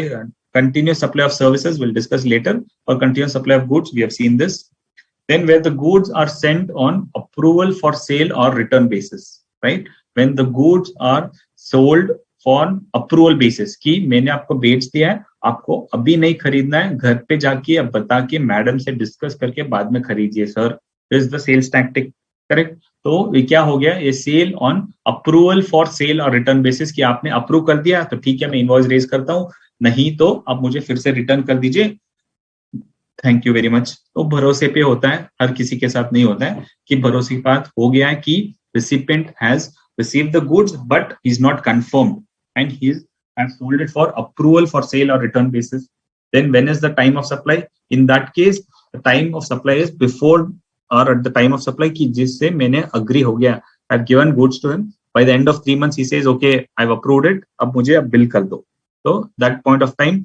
और कितना time ले सकता है, कितने time तक ये हाँ sir बाद में कर देंगे इनवॉइस चलेगा, ये 6 मंथ्स तक चलेगा. विद इन 6 मंथ्स ही हैज टू अप्रूव, वरना 6 मंथ्स के एंड पे मैं इनवॉइस रेस कर दूंगा, ज्यादा नहीं चल सकता है, up to 6 months. So time of supply in case of approval for sale और return basis is when I supply or 6 months whichever is earlier. ठीक है, अगर मैं अप्रूव कर देता हूँ उसके पहले तो ठीक है, वरना अगर 6 मंथ्स की बात करता हूँ ठीक है आप अप्रूव करते रहे, लेकिन 6 मंथ्स में मुझे तो इनवॉइस रेस करना ही पड़ेगा. ठीक है. Then time of supply of goods under reverse charge, even though goods under reverse charge नहीं है, लेकिन time of supply of goods under reverse charge is relevant for us. When is GST has to be paid under reverse charge basis, time of supply is earliest of the following dates: date of receipt of the goods, the date immediately following 30 days from the date of issue of goods, issue from the issue of invoice or any other document, okay, or date of payment is entered in the books of account of the recipient, or the date on which payment is debited from his bank, whichever is earlier. यहाँ पे payment option उड़ गया है, वो सिर्फ forward charge पे, reverse charge पे one of these three whichever is earlier, तब मुझे GST payment करना है. When I have received the goods, कि मैंने रिसिप्ट कर लिया लेकिन बंदे ने लेकिन इनवॉइस रेज नहीं किया है, ठीक है, तो as soon as I receive the goods I have to make the payment, या फिर 30 days from the date of issue of invoice, जब वो इनवॉइस रेज करता है within 30 days from that point of time, or the date of payment whichever is earlier. ठीक है, अगर वो बंदा इनवॉइस रेज नहीं करता है तो कुछ और तो डॉक्यूमेंट रेज करेगा, तो फ्रॉम 30 days फ्रॉम दैट और रिसिप्ट ऑफ गुड्स. ठीक है, ऐसा हो सकता है कि take a situation that I have received the goods, invoice बाद में आ गया, पेमेंट भी बाद में करूंगा, then when GST has to be paid, one of these three instances whichever is earlier, the first instance that is receipt of goods, जब मैं receipt कर दिया हूं तब मुझे GST पे करना है. सेकेंड इंस्टेंस, ठीक है, second example, is raised invoice but बोलेगा कि गुड्स में बाद में रेज करूंगा, बाद में भेजूंगा, लेकिन आप इनवॉइस लेके जाइए. ठीक है, इनवॉइस लेके आ गया, 10 दिन हो गए, 15 दिन हो गए, 20 दिन हो गए, भाई गुड्स नहीं है, गुड्स भेजो. ठीक है सर, भूल गया, मैं भेजता हूँ, उसने 20वें दिन भेज दिया है. ठीक है, so When I have to pay GST, again, date of receipt of goods or immediate 30 days from the date of issue of invoice. उसमें तो 20वें दिन ही में जो goods भेज दिया, so on receipt of goods, this is the earliest point, so I have to pay GST on that. और एक instances, भाई आप मुझे invoice तो raise कर लो, आपके goods full demand में है, मुझे आप invoice raise कर दो, मैं बाद में goods ले लूंगा. ठीक है, invoice raise कर दिया, wait कर रहा हूँ 40 दिन हो गए. ठीक है, गुड्स अभी तक आया नहीं है, लेकिन इनवॉइस आपके हाथ में है, पेमेंट आप बाद में करोगे, लेकिन इनवॉइस आपका हाथ में है, तो 30 days from the issue of invoice आपको जीएसटी अंडर रिवर्स चार्ज पे करना है. Clear? So either receipt of goods or 30 days from the issue of invoice or any other document or date of payment whichever is earlier. नहीं, तुम goods बाद में भेजना, मेरा एडवांस पे ले लो, क्योंकि मेरा ऑर्डर फर्स्ट चाहिए, तो मैं पेमेंट एडवांस में कर दिया, पेमेंट कर दिया तो रिवर्स चार्ज लग गया, whichever is earlier में डेट ऑफ पेमेंट पहले आ जाएगा तो लग जाएगा. If not possible to determine options A, B, C, then time of supply is date of entry in the books of accounts of the recipient. जब मैं किसी भी बेसिस पे whatever reasons I'm not able to determine this 3 points, then date of entry in the books of accounts of the recipient. Then जब मैं entry कर देता हूं कि परचेज मेड, बस आपको जीएसटी पे करना है if these 3 instances are not triggering. Under RCM, the date of invoice is not the time of supply. Okay, जैसे सब फॉरवर्ड चार्ज में डेट ऑफ इनवॉइस था, रिवर्स चार्ज में वैसा नहीं है. रिवर्स चार्ज में one of these 3 instances is important. Sir, condition is not clear. Which condition, dear?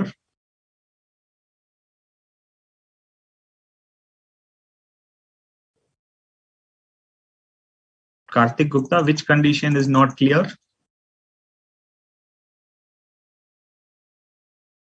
ठीक है. Ask your doubts. We'll take a break today earlier. So by 9:20, 7:25, we'll assemble back. Okay, break for 10 minutes now.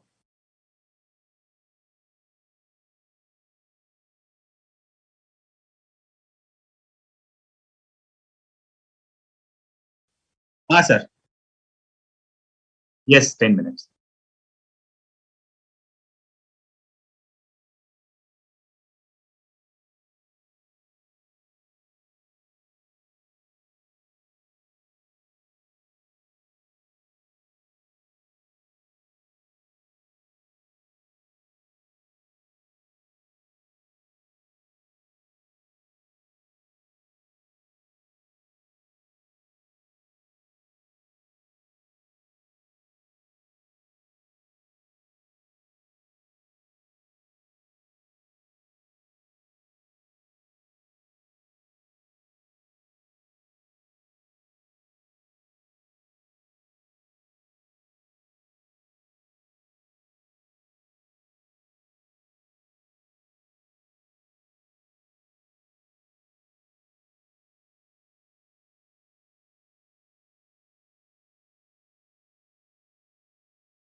Okay, thank you. So we are discussing on reverse charge, right? Time of supply of goods under reverse charge will be date of receipt of goods or date immediately 30 days from the date of issue of invoice or the date of payment, whichever is earlier. Clear? Now, if I make part payment, what happens? To the extent of part payment, you have to pay reverse charge. To the extent of balance payment, that will be under next reverse charge. Like if I have got an invoice for 30,000, now I've made a payment of 10,000, right? If I made a payment of 10,000, under GST and the reverse charge will apply for the first 10,000 if I made the payment earlier, right? And the balance 20,000, when I make the payment of that, then reverse charge will apply. Clear? Time of supply of vouchers exchangeable for goods. Now, we have to understand what is a voucher. What is a voucher? Voucher is a document or a coupon which I give, which can be exchanged for goods. Okay. Now this voucher, like when I go, there are various kinds of voucher. Okay, be careful. Not all the vouchers qualifies as a voucher, even though they call it as a voucher. What is a voucher is once I give a coupon, this can be redeemed for something. Now, if this can be redeemed for goods, then it is identifiable. If it can be redeemed for anything, if it is open-ended, then it can be redeemed for goods or services both. Correct? So if it is open for redemption for both, then the time of supply is different. Okay, like when I go to lifestyle, I get a voucher of 1,000 rupees to gift it to my friend. Now, what with that 1,000 rupees voucher, he can buy anything from the stores of lifestyle, and he can buy any goods. So it is not specifically identifiable because what rate of goods he will buy, I don't know at the time of issuing a voucher. Correct? Or he can use for some other services also. So it is not clear. So it is not identifiable. It is open-ended. But if I am having a shop of shirts and I'm giving a voucher for shirts, then the person can buy only the shirts, nothing else, which means it's an example of identifiable goods. So in that case, what happens? Supply of vouchers by a supplier. Time of supply is if the supply is identifiable.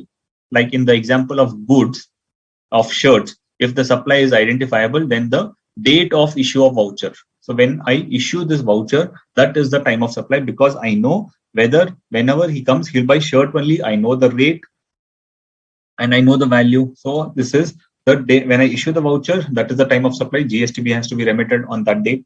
But when it is in other cases, when it is not identifiable,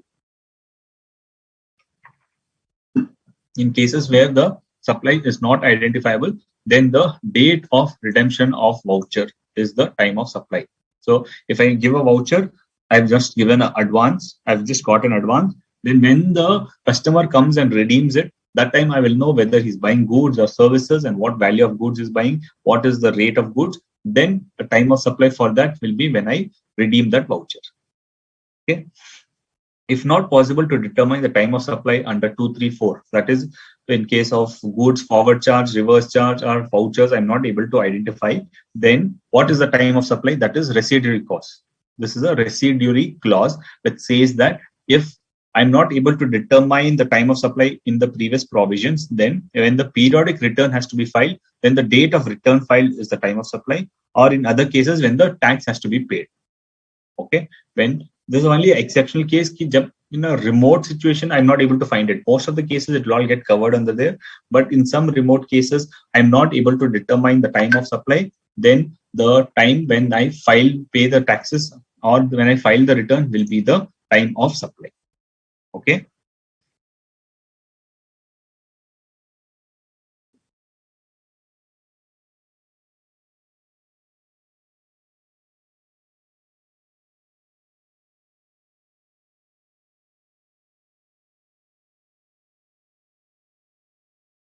So understood the concept of vouchers. Vouchers could be anything for which I can exchange something. If I exchange an identifiable thing. So if I'm a chartered account services, I give a voucher of 10,000 rupees, and I say you can take services of income tax filing or take any services. I know all my services are chargeable at 18%. So it is an identifiable voucher. So I have to pay GST when I issue this voucher. But if it's a mall giving you a voucher or a shop or a like a shopper stop giving you a voucher, you can redeem for anything. So the value of the goods, the rate of the goods is not identified at the time of issue of voucher. So it is an example of non-identifiable voucher. The date of redemption of that voucher will be the time of supply of the voucher. Okay. Time of supply of vouchers. If the supply is identifiable, date of issue of invoice. If the supply is not identifiable, date of redemption of a voucher. Residuary is where it is not possible to determine the time of supply of goods under the above situations. Then if periodical return is filed, then such date on which the return is filed, or in other cases, the date on which tax is paid. Fine. Time of supply of goods in residual cases is again repetition, date on which a return is required to be filed or date on which GST is paid. Then special charges. Okay, now special charges means when I supply goods and I levy some special charges. Now this special charges could be various things. When there is a delay in payment, okay, delay in payment could be a charge, interest, penalty, or late filing fees. Okay, GST is on receipt basis. Whenever I levy some special charges due to delay in payment, okay, then GST is on receipt basis. Okay, it applies for services also. So any special charge for goods, we know that it is always on invoice basis, so no problem. But this involves for services also. Suppose I raise an invoice, and in goods cases also I raise an invoice, and he's not made the payment to me. My customer has not made a payment to me, but I say if you don't make the payment within 1 month, you have to pay late filing fees, late payment charges. Okay. So for that, what I will do, I will raise another invoice because the original invoice has been raised. I will raise an invoice or a debit note for the late payment charges or for the interest or for the penalty. Whatever I do, due to delay in payment, whatever one of these components, IPL is interest, P is penalty, or L is late payment charges. When I levy this for delay in payment, then GST on that is on receipt basis, because मैं तो debit note raise कर दूंगा या invoice raise कर दूंगा, but सामने वाला पे करेगा ही नहीं, तो मैं जीएसटी कैसे भरूं? So that's why there's an exception to that, saying that for late payment charges, whatever you levy, that can be paid on the receipt basis. कि मैंने डेबिट नोट तो रेज कर दिया, तब जीएसटी आपको नहीं भरना है. जब सामने वाला पार्टी आपको वो लेट पेमेंट देगा, लेट पेमेंट चार्जेस देगा, तब आप जीएसटी जमा कीजिए. Okay, so GST is on receipt basis in case of delay, and in case of any other default, if it is linked to the original supply, then you have to add it. GST is based on date of debit note, but if it is a supply in itself, or it could be a supply in itself, so any other default के लिए मैं क्या करता हूँ, कुछ और default के लिए, if it is linked to my original supply, तो फिर मैं क्या करूँगा, एक debit note raise करूँगा. So when I raise a debit note, GST is based on the date of debit note. But if it is any other default and I charge something different, then it's a supply in itself. So basically आपको ये समझना है कि this is important कि delay payment के लिए जो भी मैं collect करता हूँ, that is on receipt basis. Okay.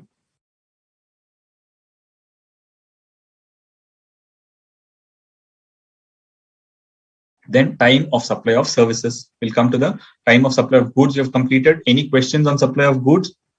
So that we don't get confused with time of supply of services. Just take 2 minutes and please ask your questions on any of the point on GST and a forward charge, reverse charge, vouchers, payment on approval basis. On goods के ऊपर कुछ भी questions, continuous supply of goods, all of these things very clear.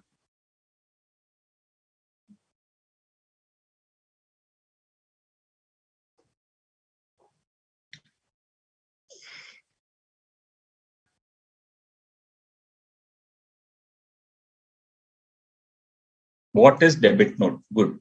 So I raise an invoice for 1 lakh rupees, and if I make any mistake in the invoice, or if I have to charge any additional charges, I don't have to tear that invoice and raise a new invoice. जो invoice आपने raise कर दिया उसको वैसे ही रखो. For the differential charges, you will raise a debit note to the customer saying that apart from the invoice, I will debit your account to the extent of these additional charges. So please pay me.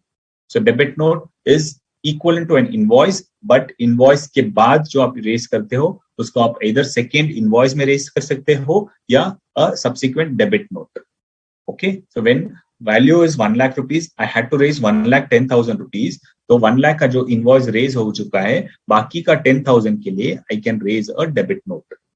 Okay, now reverse scenario, 1 lakh का invoice raise कर दिया but मुझे 90,000 raise करना था, तो I will raise a invoice for 1 lakh, और जो 10,000 करना है उसके लिए I will raise a credit note कि मैं क्रेडिट दे रहा हूं तुमको. So this 10,000 rupees I will raise a credit note. Debit note, credit note, ये हो गया. Clear Akash Neel? Himanshu Gupta, if supply is identifiable in case of voucher, GST paid on date of issue, but if it is not redeemed in a specified time, can I get ITC? नहीं. आपने voucher दे दिया, आपको रोकड़ा तो मिल गया voucher के लिए, अब वो सामने वाला रिडीम करे या ना करे, आपको तो वाउचर के पैसे मिल गए, तो आपको जीएसटी पे करना ही है. Do these late payment penalty fees is paid by customer of supplier for late payment of consideration? Yes, by the customer itself.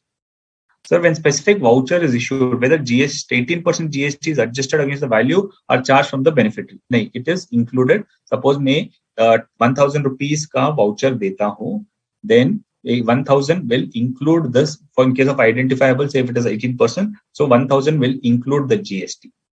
Okay, so I don't have to pay separately on. So person who is buying it, he will get value to that extent less. So when I give him a voucher of 1,000, I'm effectively giving a voucher of 1,000 minus 18% on it. Okay.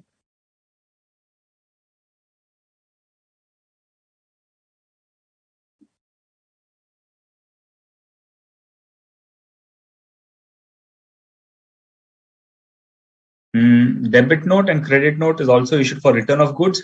For return of goods, credit note is issued when I sell and the other person is returned the back goods to me. So I will issue a credit note.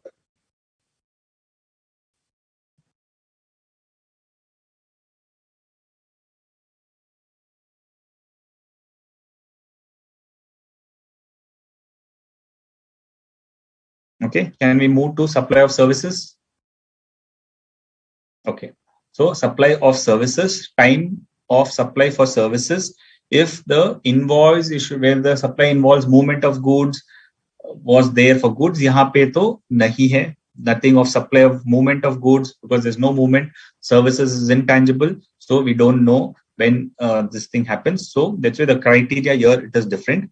If the invoice is issued within 30 days, now when you should raise an invoice, once you complete the services, then you have to issue an invoice. But saying that immediately आज मैंने supply खत्म कर दिया तो आप आज ही आपको raise करना है, नहीं. They're giving you a time limit of 30 days. So if you raise an invoice within 30 days or 45 days, 45 days किसके लिए applicable है? For a normal businessman, it is 30 days. But for insurance companies, banking companies and financial institutions, they are giving 45 days because उनके records ज़्यादा रहते हैं. तो इसलिए उसके लिए उनको 15 days extra मिलेगा. If you are supplying any service and you are raising the invoice on time मतलब क्या होगा? Within 30 days आपको invoice raise करना है. अगर you have raised the invoice within 30 days, तो फिर ठीक है, आपका time of supply इस तरह होगा. Okay, if you're issuing it within time, then issue of invoice or receipt of payment, whichever is earlier. ठीक है? So if I raise an invoice within time, then issue of invoice or receipt of payment, whichever is earlier. जैसे मैंने in supply आज 30th जून को complete कर दिया है, तो time limit of issue of invoice कब है? 30 डेज. इसका मतलब 30th जुलाई के पहले मेरे को इनवॉइस रेज करना है. अगर मैं 25th जुलाई को इनवॉइस रेज कर देता हूं, then this will apply for me 25th July or 6th of September. Suppose 6th September मैंने रिसिप्ट किया है, तो whichever is earlier मैंने इनवॉइस 25th जुलाई को रेज किया, तो 25th July will be the time of issue of time of supply for service. ठीक है? अगर मैं सेम एग्जांपल में अगर 30th जून को इश्यू कर दिया, 30th जून को सर्विस कंप्लीट कर चुका हूं, लेकिन मैं इनवॉइस, ठीक है, इनवॉइस 5th of August को रेज करता हूं, wherein invoice is issued after 30 days, तब क्या होगा? तब receipt of payment or provision of services whichever is earlier. receipt of payment तो 6 सितंबर है, वो मेरे को रेलेवेंट नहीं है, बहुत दूर चला गया. प्रोविजन ऑफ सर्विस कब खत्म हो गया? 30th जून. तो टाइम ऑफ सप्लाई 30th जून. अगर मैं इनवॉइस भी बाद में रेज करता हूं, लेकिन मेरा time of supply goes back to provision of service. Okay, I provide the service, I issue invoice, लेकिन the time of supply goes back to provision of service. ठीक है? प्रोविजन ऑफ सर्विस को चला जाएगा and not the time of issue of invoice. So be careful. आपको invoice time पे raise करोगे तो आपका बेनिफिट मिलेगा कि आपने जो इनवॉइस रेज किया वही टाइम ऑफ सप्लाई हो जाएगा. लेकिन आप अगर इनवॉइस टाइम पे रेज नहीं करते हो तब आपने सर्विस प्रोवाइड किया है वहां तक पहुंच जाओगे. Will go back to date when you have completed your service. Okay, so invoice has to be issued within 30 days and 45 days in case of a banking company, insurance company, or a financial institution. Okay, what is receipt of payment? Receipt of payment is payment in the books of accounts or payment credited in the bank, whichever is earlier. What is receipt of payment also is relevant ना, कि मैंने receipt किया है sir लेकिन bank में clear नहीं हुआ है, वैसे केसेस आ जाएंगे. सो पेमेंट अगर मैंने बुक्स में रिकॉर्ड कर दिया कि that I have received, that's fine, क्योंकि आपने रिकॉर्ड कर लिया आपने बुक्स में, तो आपका क्रेडिट बैंक में लेट आए चलेगा. लेकिन अगर जनरली क्या करते हैं हम, पेमेंट क्रेडिट बैंक में पहले आता है और रिकॉर्ड बाद में करते हैं. So whichever is earlier. So you can not say नहीं सर मैंने रिसिप्ट बैंक बुक में तो दिखाया नहीं है, बुक्स में नहीं दिखाया वो आपकी गलती है, लेकिन आपके बैंक में क्रेडिट हो गया है ना, तो बैंक में क्रेडिट हो गया तो that will become the receipt of payment which ever is earlier. ठीक है. The time of supply of services, issue invoices within time. What is the time limit? Within 30 days. Agar within 30 days if I issue, then the time of supply is issue of invoice or receipt of payment. But if I issue invoice after 30 days or 45 days, then issue of invoice will not be relevant. Receipt of payment or provision of service, whichever is earlier. Okay. Exceptions. Receipt of amount up to 1,000 rupees in excess. हाँ, ये यहाँ पे relevant है. Receipt of an amount up to rupees 1,000 is excess के लिए exception हो गया. मतलब 1,000 इन एक्सेस, मैंने बिल किया है 10,000 रुपीज का और कस्टमर ने मुझे 10,500 रुपीज दे दिया है. ठीक है. सो 500 रुपीज एक्सेस हो गया. For this 500 rupees it could be either on receipt or invoice whichever is adjustable. तो ये जनरली कहाँ पे होता है, ये मोबाइल सर्विसेज कंपनीज में होते हैं. जब मोबाइल सर्विसेज कंपनी क्या करती है, 850, 890 का बिल रेस करती है and I as a customer randomly I pay of 1,000 rupees, तो एक्सेस कितना हो गया 150 रुपीज. तो 850 के लिए क्या हो जाएगा, इश्यू ऑफ इनवॉइस. जब वो इश्यू ऑफ इनवॉइस करेगा और मैं पेमेंट तो बाद में ही करूंगा, तो on issue of invoice they will charge GST on that 850 rupees. On that excess which I paid of 150 rupees वो अगले बिल में वो एडजस्ट कर सकते हैं. तो दैट इज परमिटेड. तो अप टू 1,000 रुपीज जो एक्सेस है उसके लिए टाइम ऑफ सप्लाई ये नहीं लगेगा, that can be subsequently adjusted. That is what is the exception here. Okay. Then supply deemed to have been made to the extent of invoice और value of payment. अगर मैं part payment करता हूं, जैसे किसी ने क्वेश्चन पूछा कि मैं पार्ट पेमेंट का करता हूं तो क्या होगा, to the extent of part payment it will be treated as a supply and to the extent of invoice अगर मैं ज्यादा पेमेंट करता हूं तो then to the extent of invoice it will be treated as a supply. So if I make less payment to the extent of that payment it will be treated as supply. If I make more payment to the extent of invoice only it will be treated as a supply. ठीक है. Time limit for issue of invoice. An insurance, banking company, a financial institution, including an NBFC or a telecom operator or any other class of supplier as may be notified by the government making taxable supply of services between distinct persons as specified in section 25 may issue the invoice before or at the time such supplier records the same in his books of accounts or before the expiry of the quarter during which the supply is made.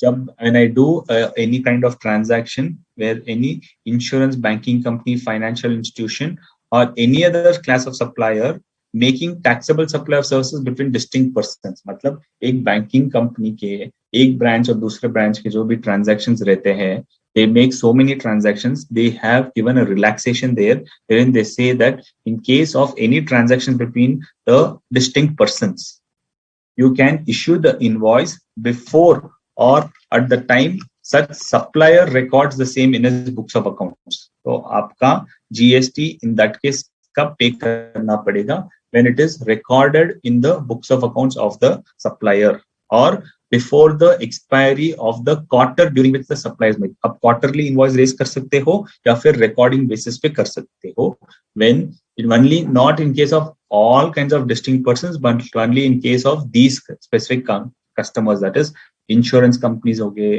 Banking company हो गया, financial institution हो गया, ठीक है, in such instances क्या हो सकता है, in such instances you have a transaction on a recurring basis with your related parties, जिसका आप इनवॉइस भी रिकॉर्ड नहीं करते हो, लेकिन उसके लिए आप क्वार्टरली कर सकते हो.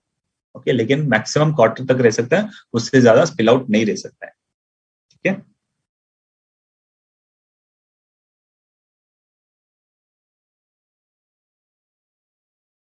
Yeah, Sriniti Ramesh, I'm explaining in English as well as Hindi, so don't worry, you're not missing out on anything. So you're missing out, I'm just doing a repetition for Hindi so that they can understand, but most of my classes will be in English itself.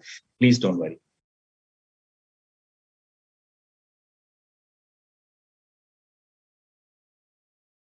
Okay. So in case of insurance companies, banking company, financial institution, NBFC or a telecom operator, any transaction between related parties, they can do it within a quarterly basis invoicing. Time limit of issuance of invoice in case of continuous supply. So in case of continuous supply of goods, what we read that issue of invoice or 30 days from the date of invoice or receipt of payment. No, in continuous supply of service, we said that continuous when a periodic statement or receipt payment is received, before that invoice has to be raised. In case of continuous supply of services, when the due date is ascertainable from the contract, the invoice has to be issued on or before the date of payment. Okay, and the due date is ascertainable from the contract. In case where the due date is not ascertainable from the contract, the invoice shall be issued before or at the time when the supplier of service receives the payment, or where the payment is linked to the completion of an event, the invoice shall be issued on or before the date of completion of that event. You know, continuous supply of services, the minimum duration should be 3 months. Okay, so if it's a contract for more than 3 months and where the due date is ascertainable from a contract, saying that in the contract when you go through, you can read it and you can definitely know that the due date is on a monthly basis. So when you know that due date is monthly basis, the invoice should be issued before that due date. Okay, but if it is not mentioned clearly over there, then the due date, that is the second instance where the due date is not ascertainable from the contract, the invoice shall be issued before or at the time when the supplier of service receives the payment. Same, before you receive the payment, you have to raise an invoice, or when the payment is linked to a completion of an event. Like I have a construction contract and the customer has to pay me as and when I have finished the floors. If I finish first floor, 20% payment. If I finish second floor, 20% payment. So this is what I've agreed, where the payment is linked on completion of an event. Then the invoice shall be issued on or before the date of completion of that event. So once that event is completed, I have to raise an invoice. Clear? So case of supply of services, continuous supply of services, where there is an event where the due date is ascertainable from the contract, the invoice shall be issued on or before the due date of the payment. Where the due date is not ascertainable, the invoice shall be issued before or the time when the supplier of service receives the payment. Basically, payment के पहले आपको invoice raise करना in case of continuous supply. Where the supply of services ceases under a contract, okay, this we understood in case of continuous supply. Now there is a case when there is a seizure of contract. मतलब contract close हो चुका है. Then what will you do?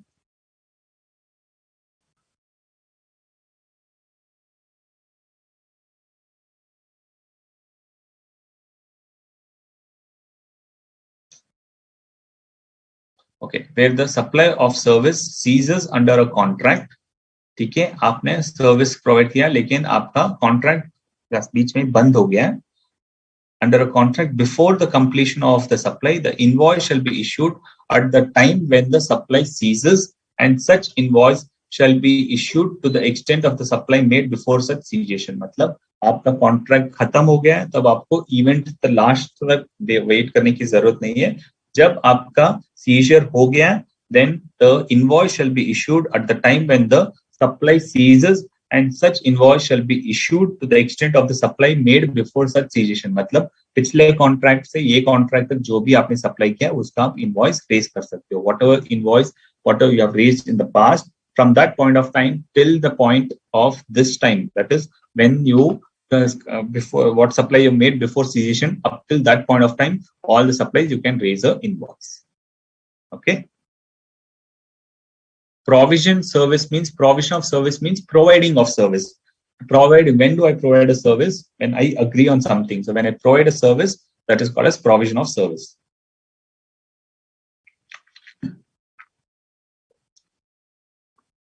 Okay. Time of supply under reverse charge. Time of supply and reverse charge is earliest of the following.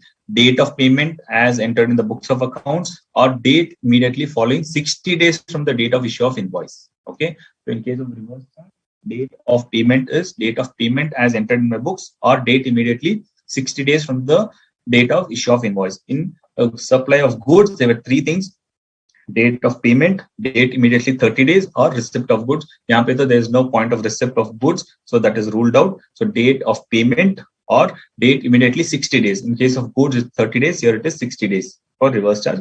Date immediately following 60 days from the date of issue of invoice, I have to pay the GST.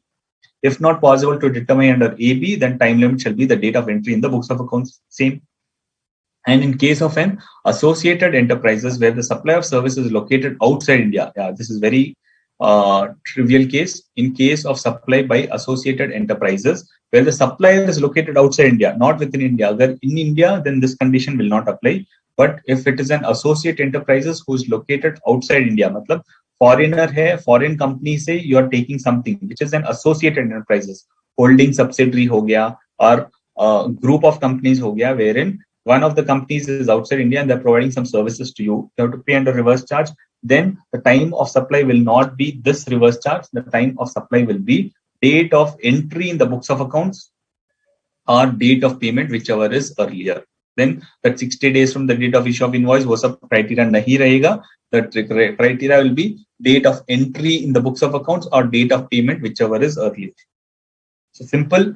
Time of supply under reverse charge in Indian scenario, when you're buying from any person, taking any service from Indian supplier, then the time of supply will be the issue of invoice or date of payment or 60 days from the date of invoice, whichever is earlier. But if you are taking any services from outside India, then the time limit will be date of payment or entry in the books, whichever is earlier.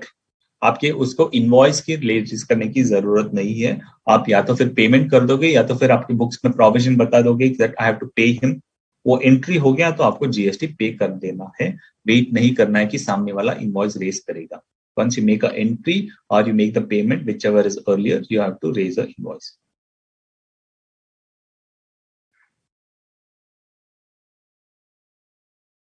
Okay. 31.6, which provision you want to learn? 31.6, when the supply of service ceases under a contract before the completion of the supply. Okay, before I complete supply, my contract is ceased, right? Generally, on completion of contract, completion of service, within 30 days from that, I have to raise an invoice generally, right?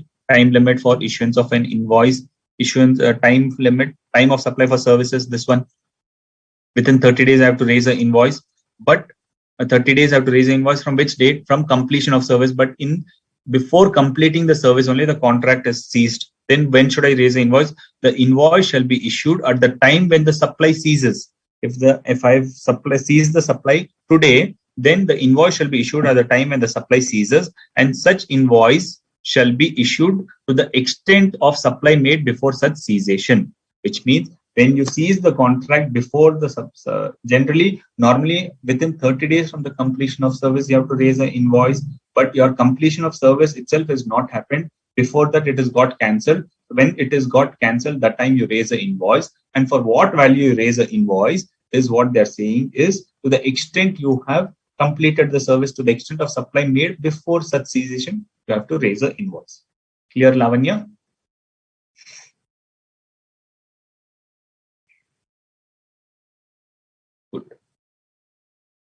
Okay. Time of supply under reverse charge and time of supply under reverse charge for an associate enterprise is different.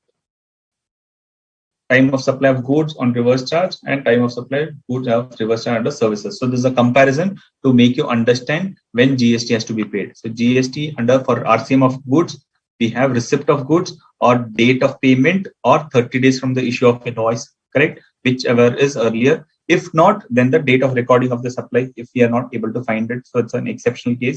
But generally for receipt of goods, date of payment or 30 days from the issue of invoice. But similarly, in case of RCM of services, earlier of receipt of goods hai, nahi, the goods we don't receive, so this condition is not there. Payment is there, yes, payment is there, date of payment. Then invoice is issued, yes, invoice is issued. Then in this case, services, they're giving 30 days extra, 60 days from the issue of invoice, whichever is earlier. So RCM, don't get confused. This chart will help you to clarify that RCM of goods, 3 criteria, RCM of services, 2 criteria. Here it is 30 days, here it is 60 days.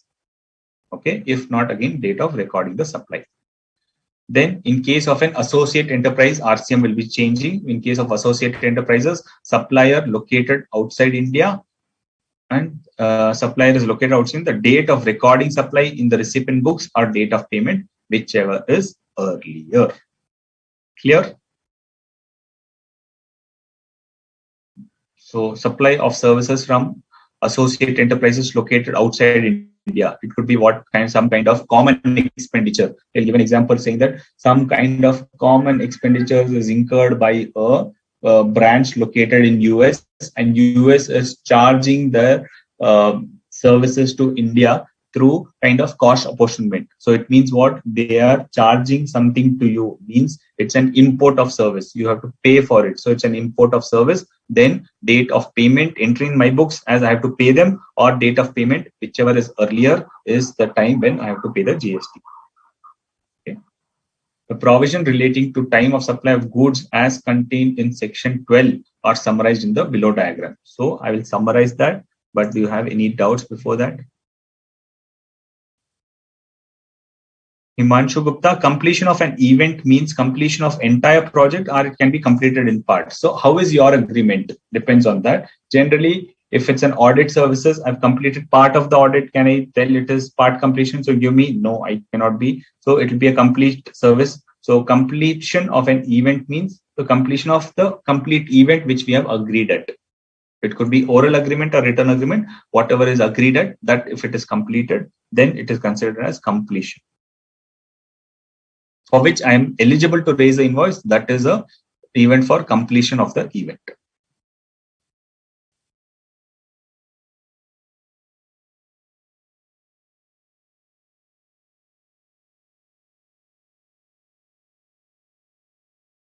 That is the whole chapter. We can just take a recapitulation or revision of this and then go to MCQs.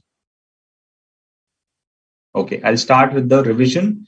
In the meantime, post all your questions and I'll answer that before taking the MCQs. The provisions relating to time of supply of goods is when the time of supply of goods under forward charge, under normal charges, date of issue of invoice or date of due date of issue of invoice under section 31, date of recording of payment and date of recording of payment or date on which payment is credited is gone, because no GST at the time of receipt of supply of advance for supply of goods. GST is to be paid on date of issue or due date of issue of invoice. So we know when it is the due date of issue of invoice, when the supply involves movement of goods before the goods are removed, and when in any other cases when the goods are delivered. Okay. So in case of supply of goods under forward charge, date of issue of invoice or due date of issue of tax invoice under section 31.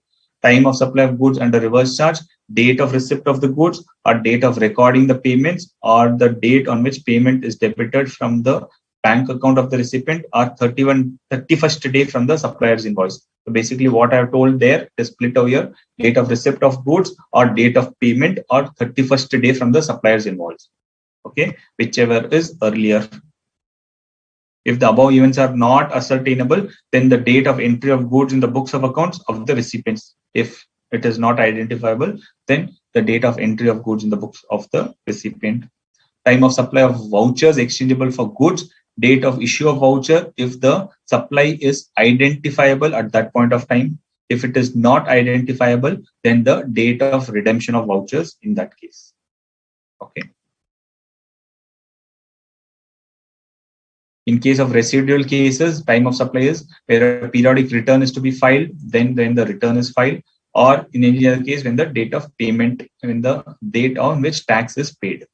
Okay. And in case of addition in value by way of interest, late fees, penalty for delayed payment, we saw that what is the time of supply? The time of supply is date on which the supplier receives such addition in value, that is on receipt basis only, not on issue of invoice basis. Okay. Then provision relating to time of supply of services is contained in section 13, is summarized as follows.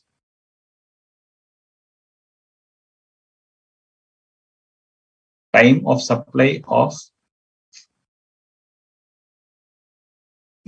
time of supply of services under forward charge will be date of issue of invoice, or date of issue of invoice, or date of recording the payment, or date on which the payment is credited to the bank. So basically, issue of invoice or receipt of payment, whichever is earlier. Receipt of payment is bifurcated. Date of recording the payment or date of credit in the bank, whichever is earlier.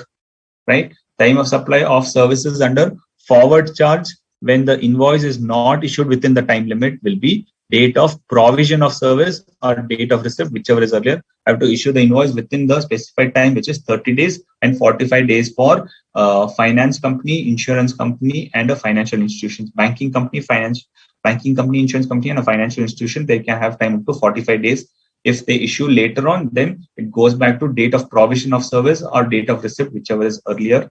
Then the time of supply of services under reverse charge will be date of recording in the books of accounts, or payment, or date of payment, or 61st day from the supplier's invoice, whichever is earlier.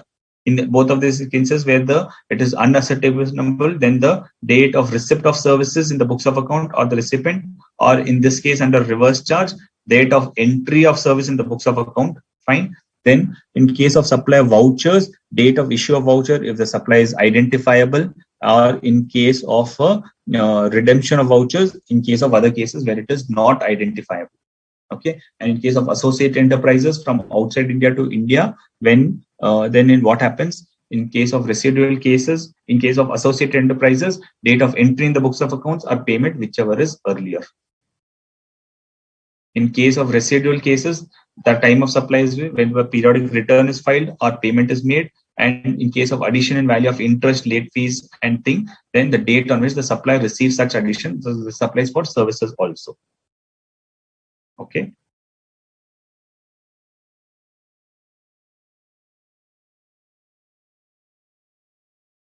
So this is very small topic on time of supply, and these 2-3 charts covers the whole thing over here.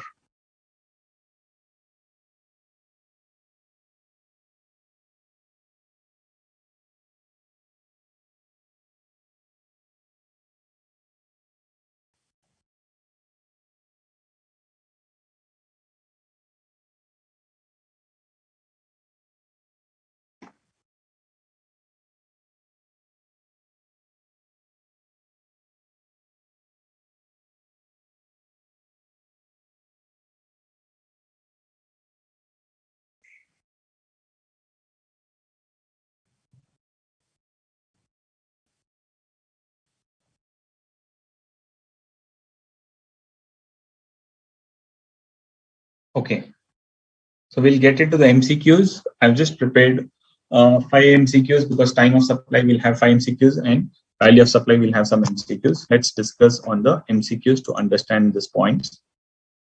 Messrs. Positive Advisors Private Limited provided vouchers to his employees worth rupees 5,000 on 29th October 2021 on the occasion of its 8th anniversary, which is on 28th October. The voucher value can be used either for purchase of goods or purchase of services. Vouchers can be redeemed anytime.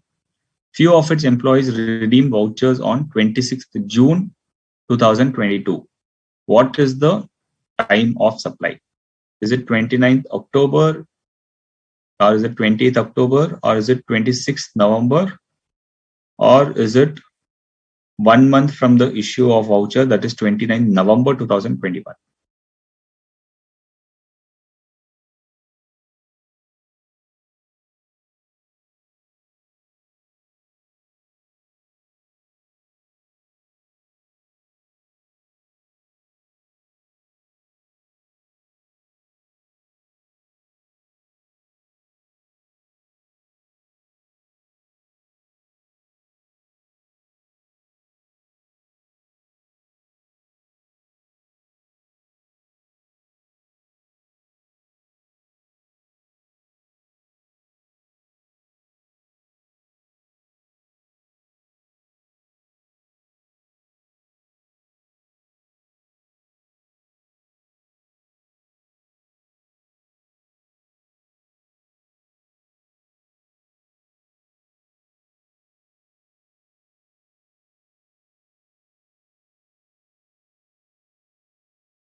Yeah, Himanshu Gupta, you are saying it is an ascertainable value. So it will be date of issue of voucher 29th October. Issue of voucher, read the question again. The voucher value can be used either for purchase of goods or purchase of services. So as if you say 5,000 rupees is ascertainable value, then what will be the GST rate? Do you know that what will the employee purchase this? Will he purchase goods? Or if you purchase goods, what will be the rate of goods? What rate of GST will you pay on the date of issue of voucher? Value will always be ascertained because if I give a voucher for 1,000 rupees, you know that the 1,000 is the value. If I give a voucher for 3,000 rupees, you know 3,000 is the value. Ascertainable means not ascertainable in terms of value, ascertainment in terms of the GST rate, which means you should ascertain specifically what will you redeem this voucher for. If you don't know that, then it is an unascertainable voucher. Isha Jaiswal, you have also answered 1A, but the correct answer is C, which is 26th June, because that is when the employees redeem it. When they redeem, they can either would have redeemed it for goods or services. So on the date of issue of voucher, I don't know what are they buying that for. So it is an unascertainable voucher. So in case of unascertainable voucher, the time of supply is date of redemption of the voucher, which is 26th June. Clear? Great. Everybody is given a correct answer. We'll go to the next question. But please be clear that when the value is always ascertainable, when the rate is not ascertainable, saying that what is it they're buying for, then it is an unascertainable voucher. Which of the following is time of supply in case of supply of goods where reverse charge mechanism applies? Date of receipt of goods or payment, whichever was earlier, date of receipt, or date immediately following 30 days, date of receipt of goods or date immediately following 60 days, or date of receipt of goods or date immediately following 60 days from the date of invoice or date of payment, whichever is earlier.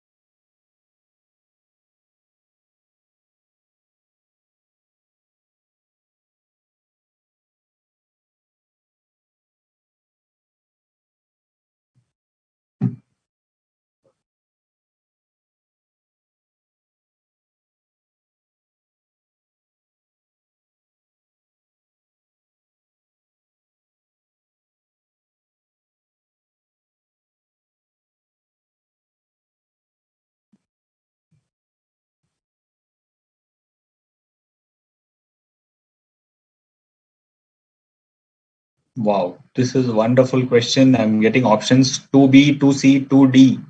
Few people are saying B, few people are saying C, and few people are saying D.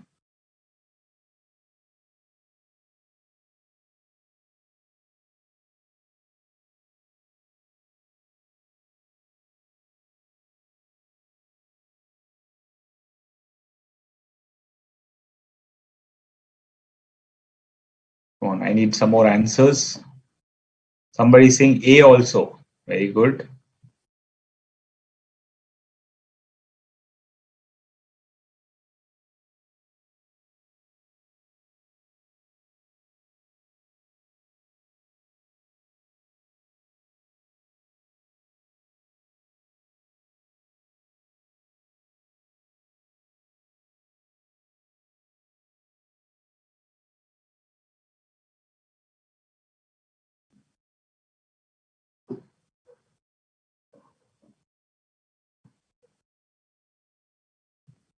Read the question carefully.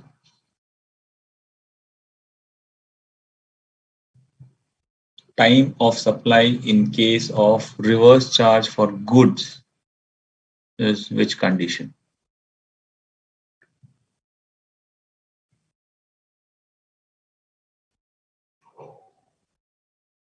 B. Few people are saying B.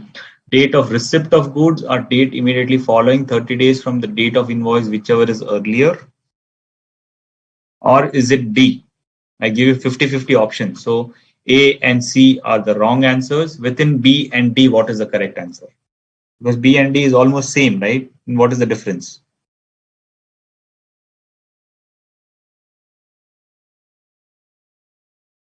Huh?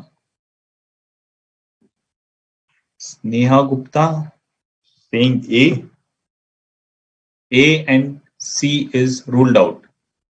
Now it's only between B and D.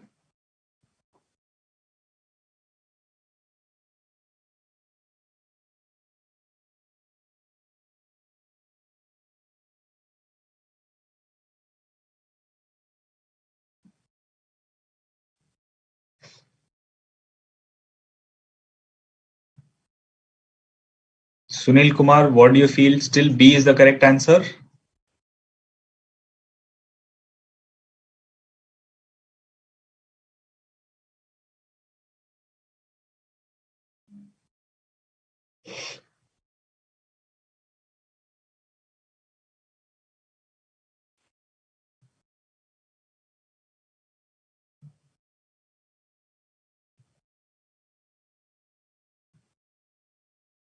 Very good. For supply of goods, three conditions, and for supply of services, two conditions. Very good. Good way to remember. For supply of goods, three conditions: date of receipt of goods, or date immediately following 30 days, which is 31st day, or receipt of goods, or date of payment, whichever is earlier.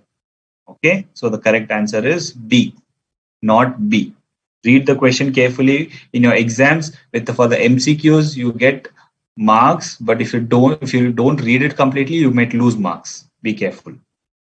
Ms. Gomati provided professional services Mr. Dinesh on 29th May 2022. Invoice is issued on 28th June 2022 and payment is received on 1st July 2022. What is the time of supply?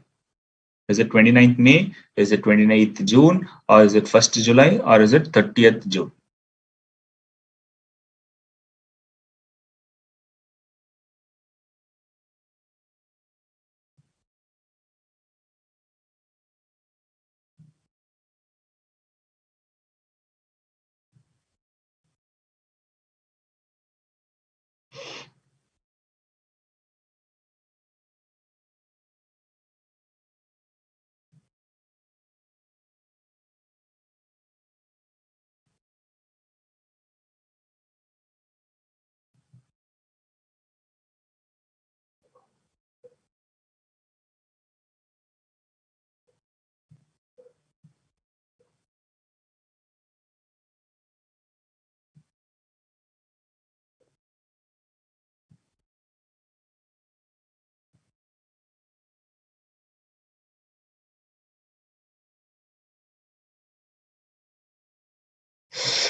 You have to be careful on when invoice has to be issued. In case of supply of services, invoice has to be issued within 30 days or 60 days.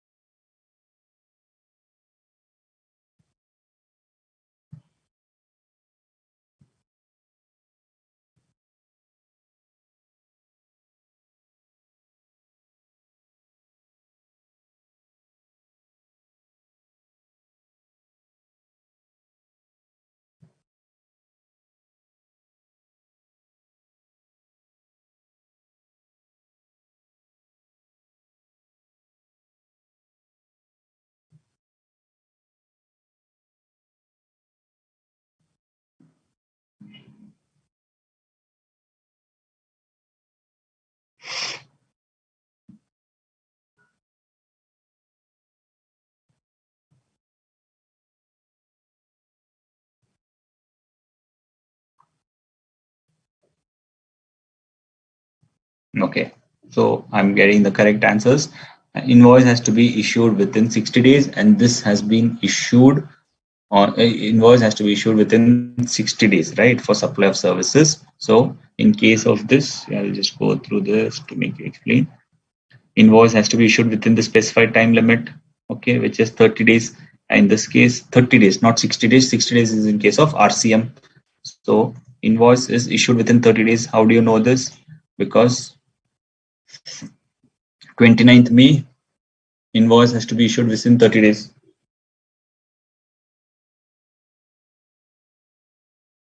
Okay. Which is 20th June is the date of this 30th day. I've issued on this 30th day itself, then it is fine. So my time of supply is receipt of payment or issue of invoice, whichever is earlier, which is the issue of invoice is on 28th June. So 28th June is the correct date. Correct answer is B, which most of you have answered. Sunil Kumar, date of payment or 60 days from the issue of invoice is earlier, that is 1st July. Yeah, but 60 days will not apply in this case. 30 days will apply because this is forward charge, not a reverse charge. Okay, be careful. Answer is B. Few people have said C, which is not correct. It is B, which is the correct answer. Which of the following is time of supply in case of supply of services where reverse charge mechanism is applicable?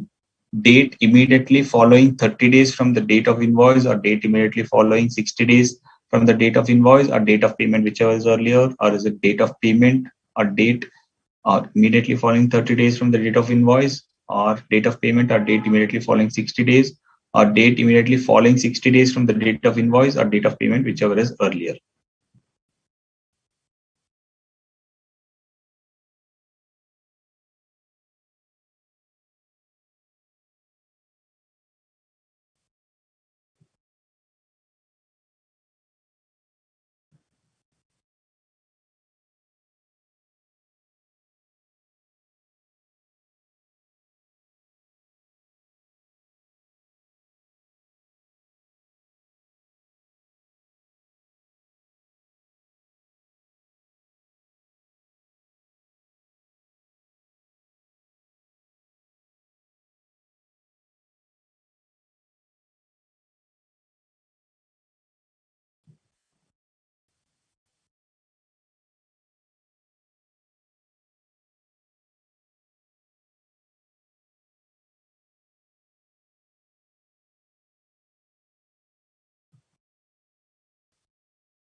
The 4 answer is varying so much. A, B, C, D, everywhere it has been spread. Luckily, A is not the answer, but B, few people, C, few people, D, few people.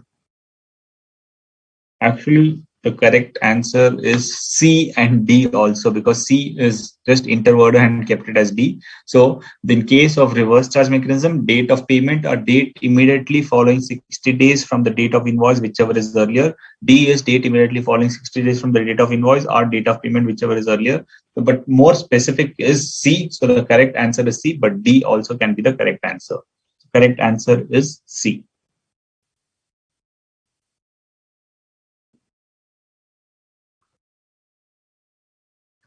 4, yes, Jyotiwaya, 4C and D both are same. But 4D, if you see date immediately following 60 days from the date of invoice, or you can also read it as date immediately following 60 days from the date of invoice or 60 days from the date of payment, whichever is earlier.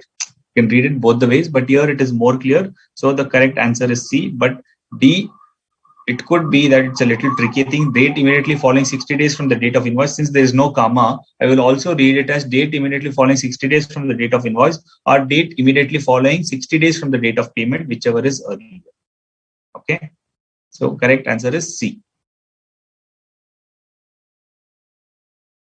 When you have some confusion over here and one thing which is more specific and clear, click on that option, because D also looks things, but it could be interpreted in such way also, no? The 60 days from date of invoice or date of payment, which means what? Which from which date of payment? 60 days from date of payment, whichever is earlier. So C should be the correct answer.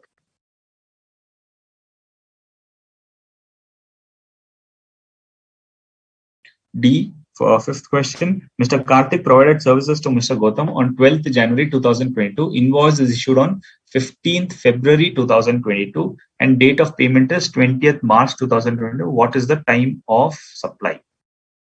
Is it 12th, 22nd March? Is it 15th February? Is it 12th Jan? Or is it 12th February?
5, most of you are giving the correct answers, but still there is some confusion over here. Why I'm seeing some people giving B and D also as answer.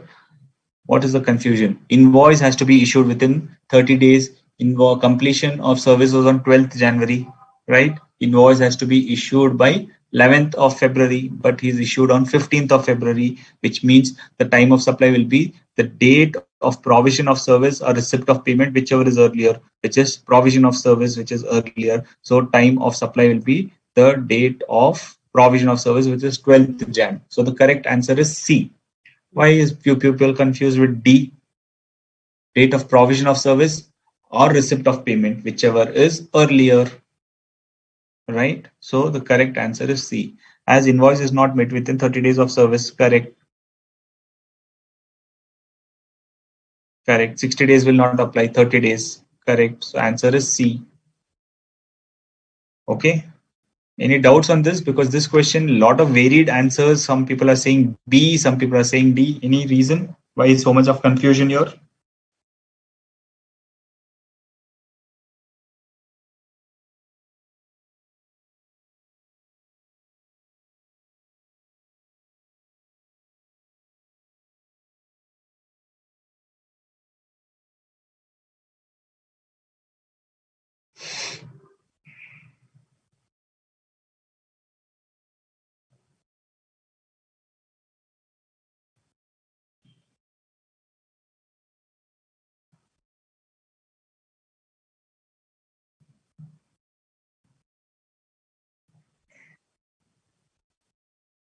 Clear. So all questions are clear now. We have completed the MCQ. We have understood the time of supply very well. Is there any more doubts you have? Just give 1-2 more minutes before we end up Sunday's class. I don't want to extend the class today because it's a Sunday. I want to have some good dinner and go for lunch and go for sleep, have a peaceful sleep. Is there any questions?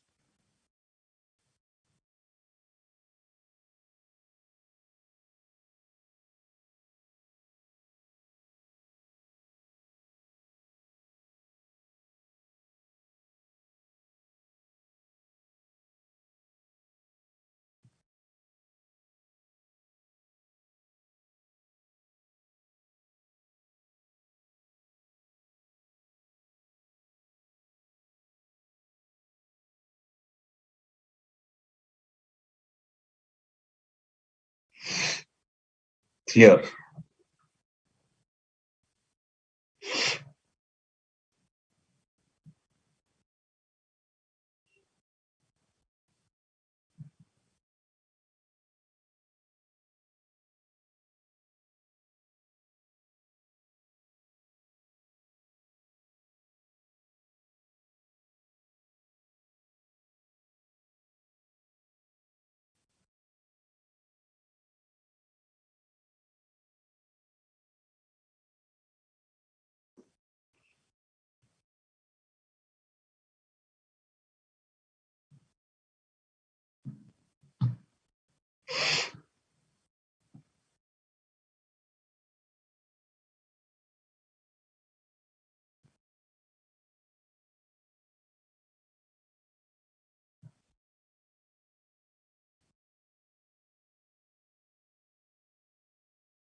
Okay. Okay. Fine. Okay. So everybody is clear with the doubts. Thank you very much. Thank you for coming on a Sunday and taking this topic. Tomorrow, again, we have class at 6 o'clock and we'll discuss on value of supply. Thank you very much. Have a good night. Thank you, sir. Yes, sir.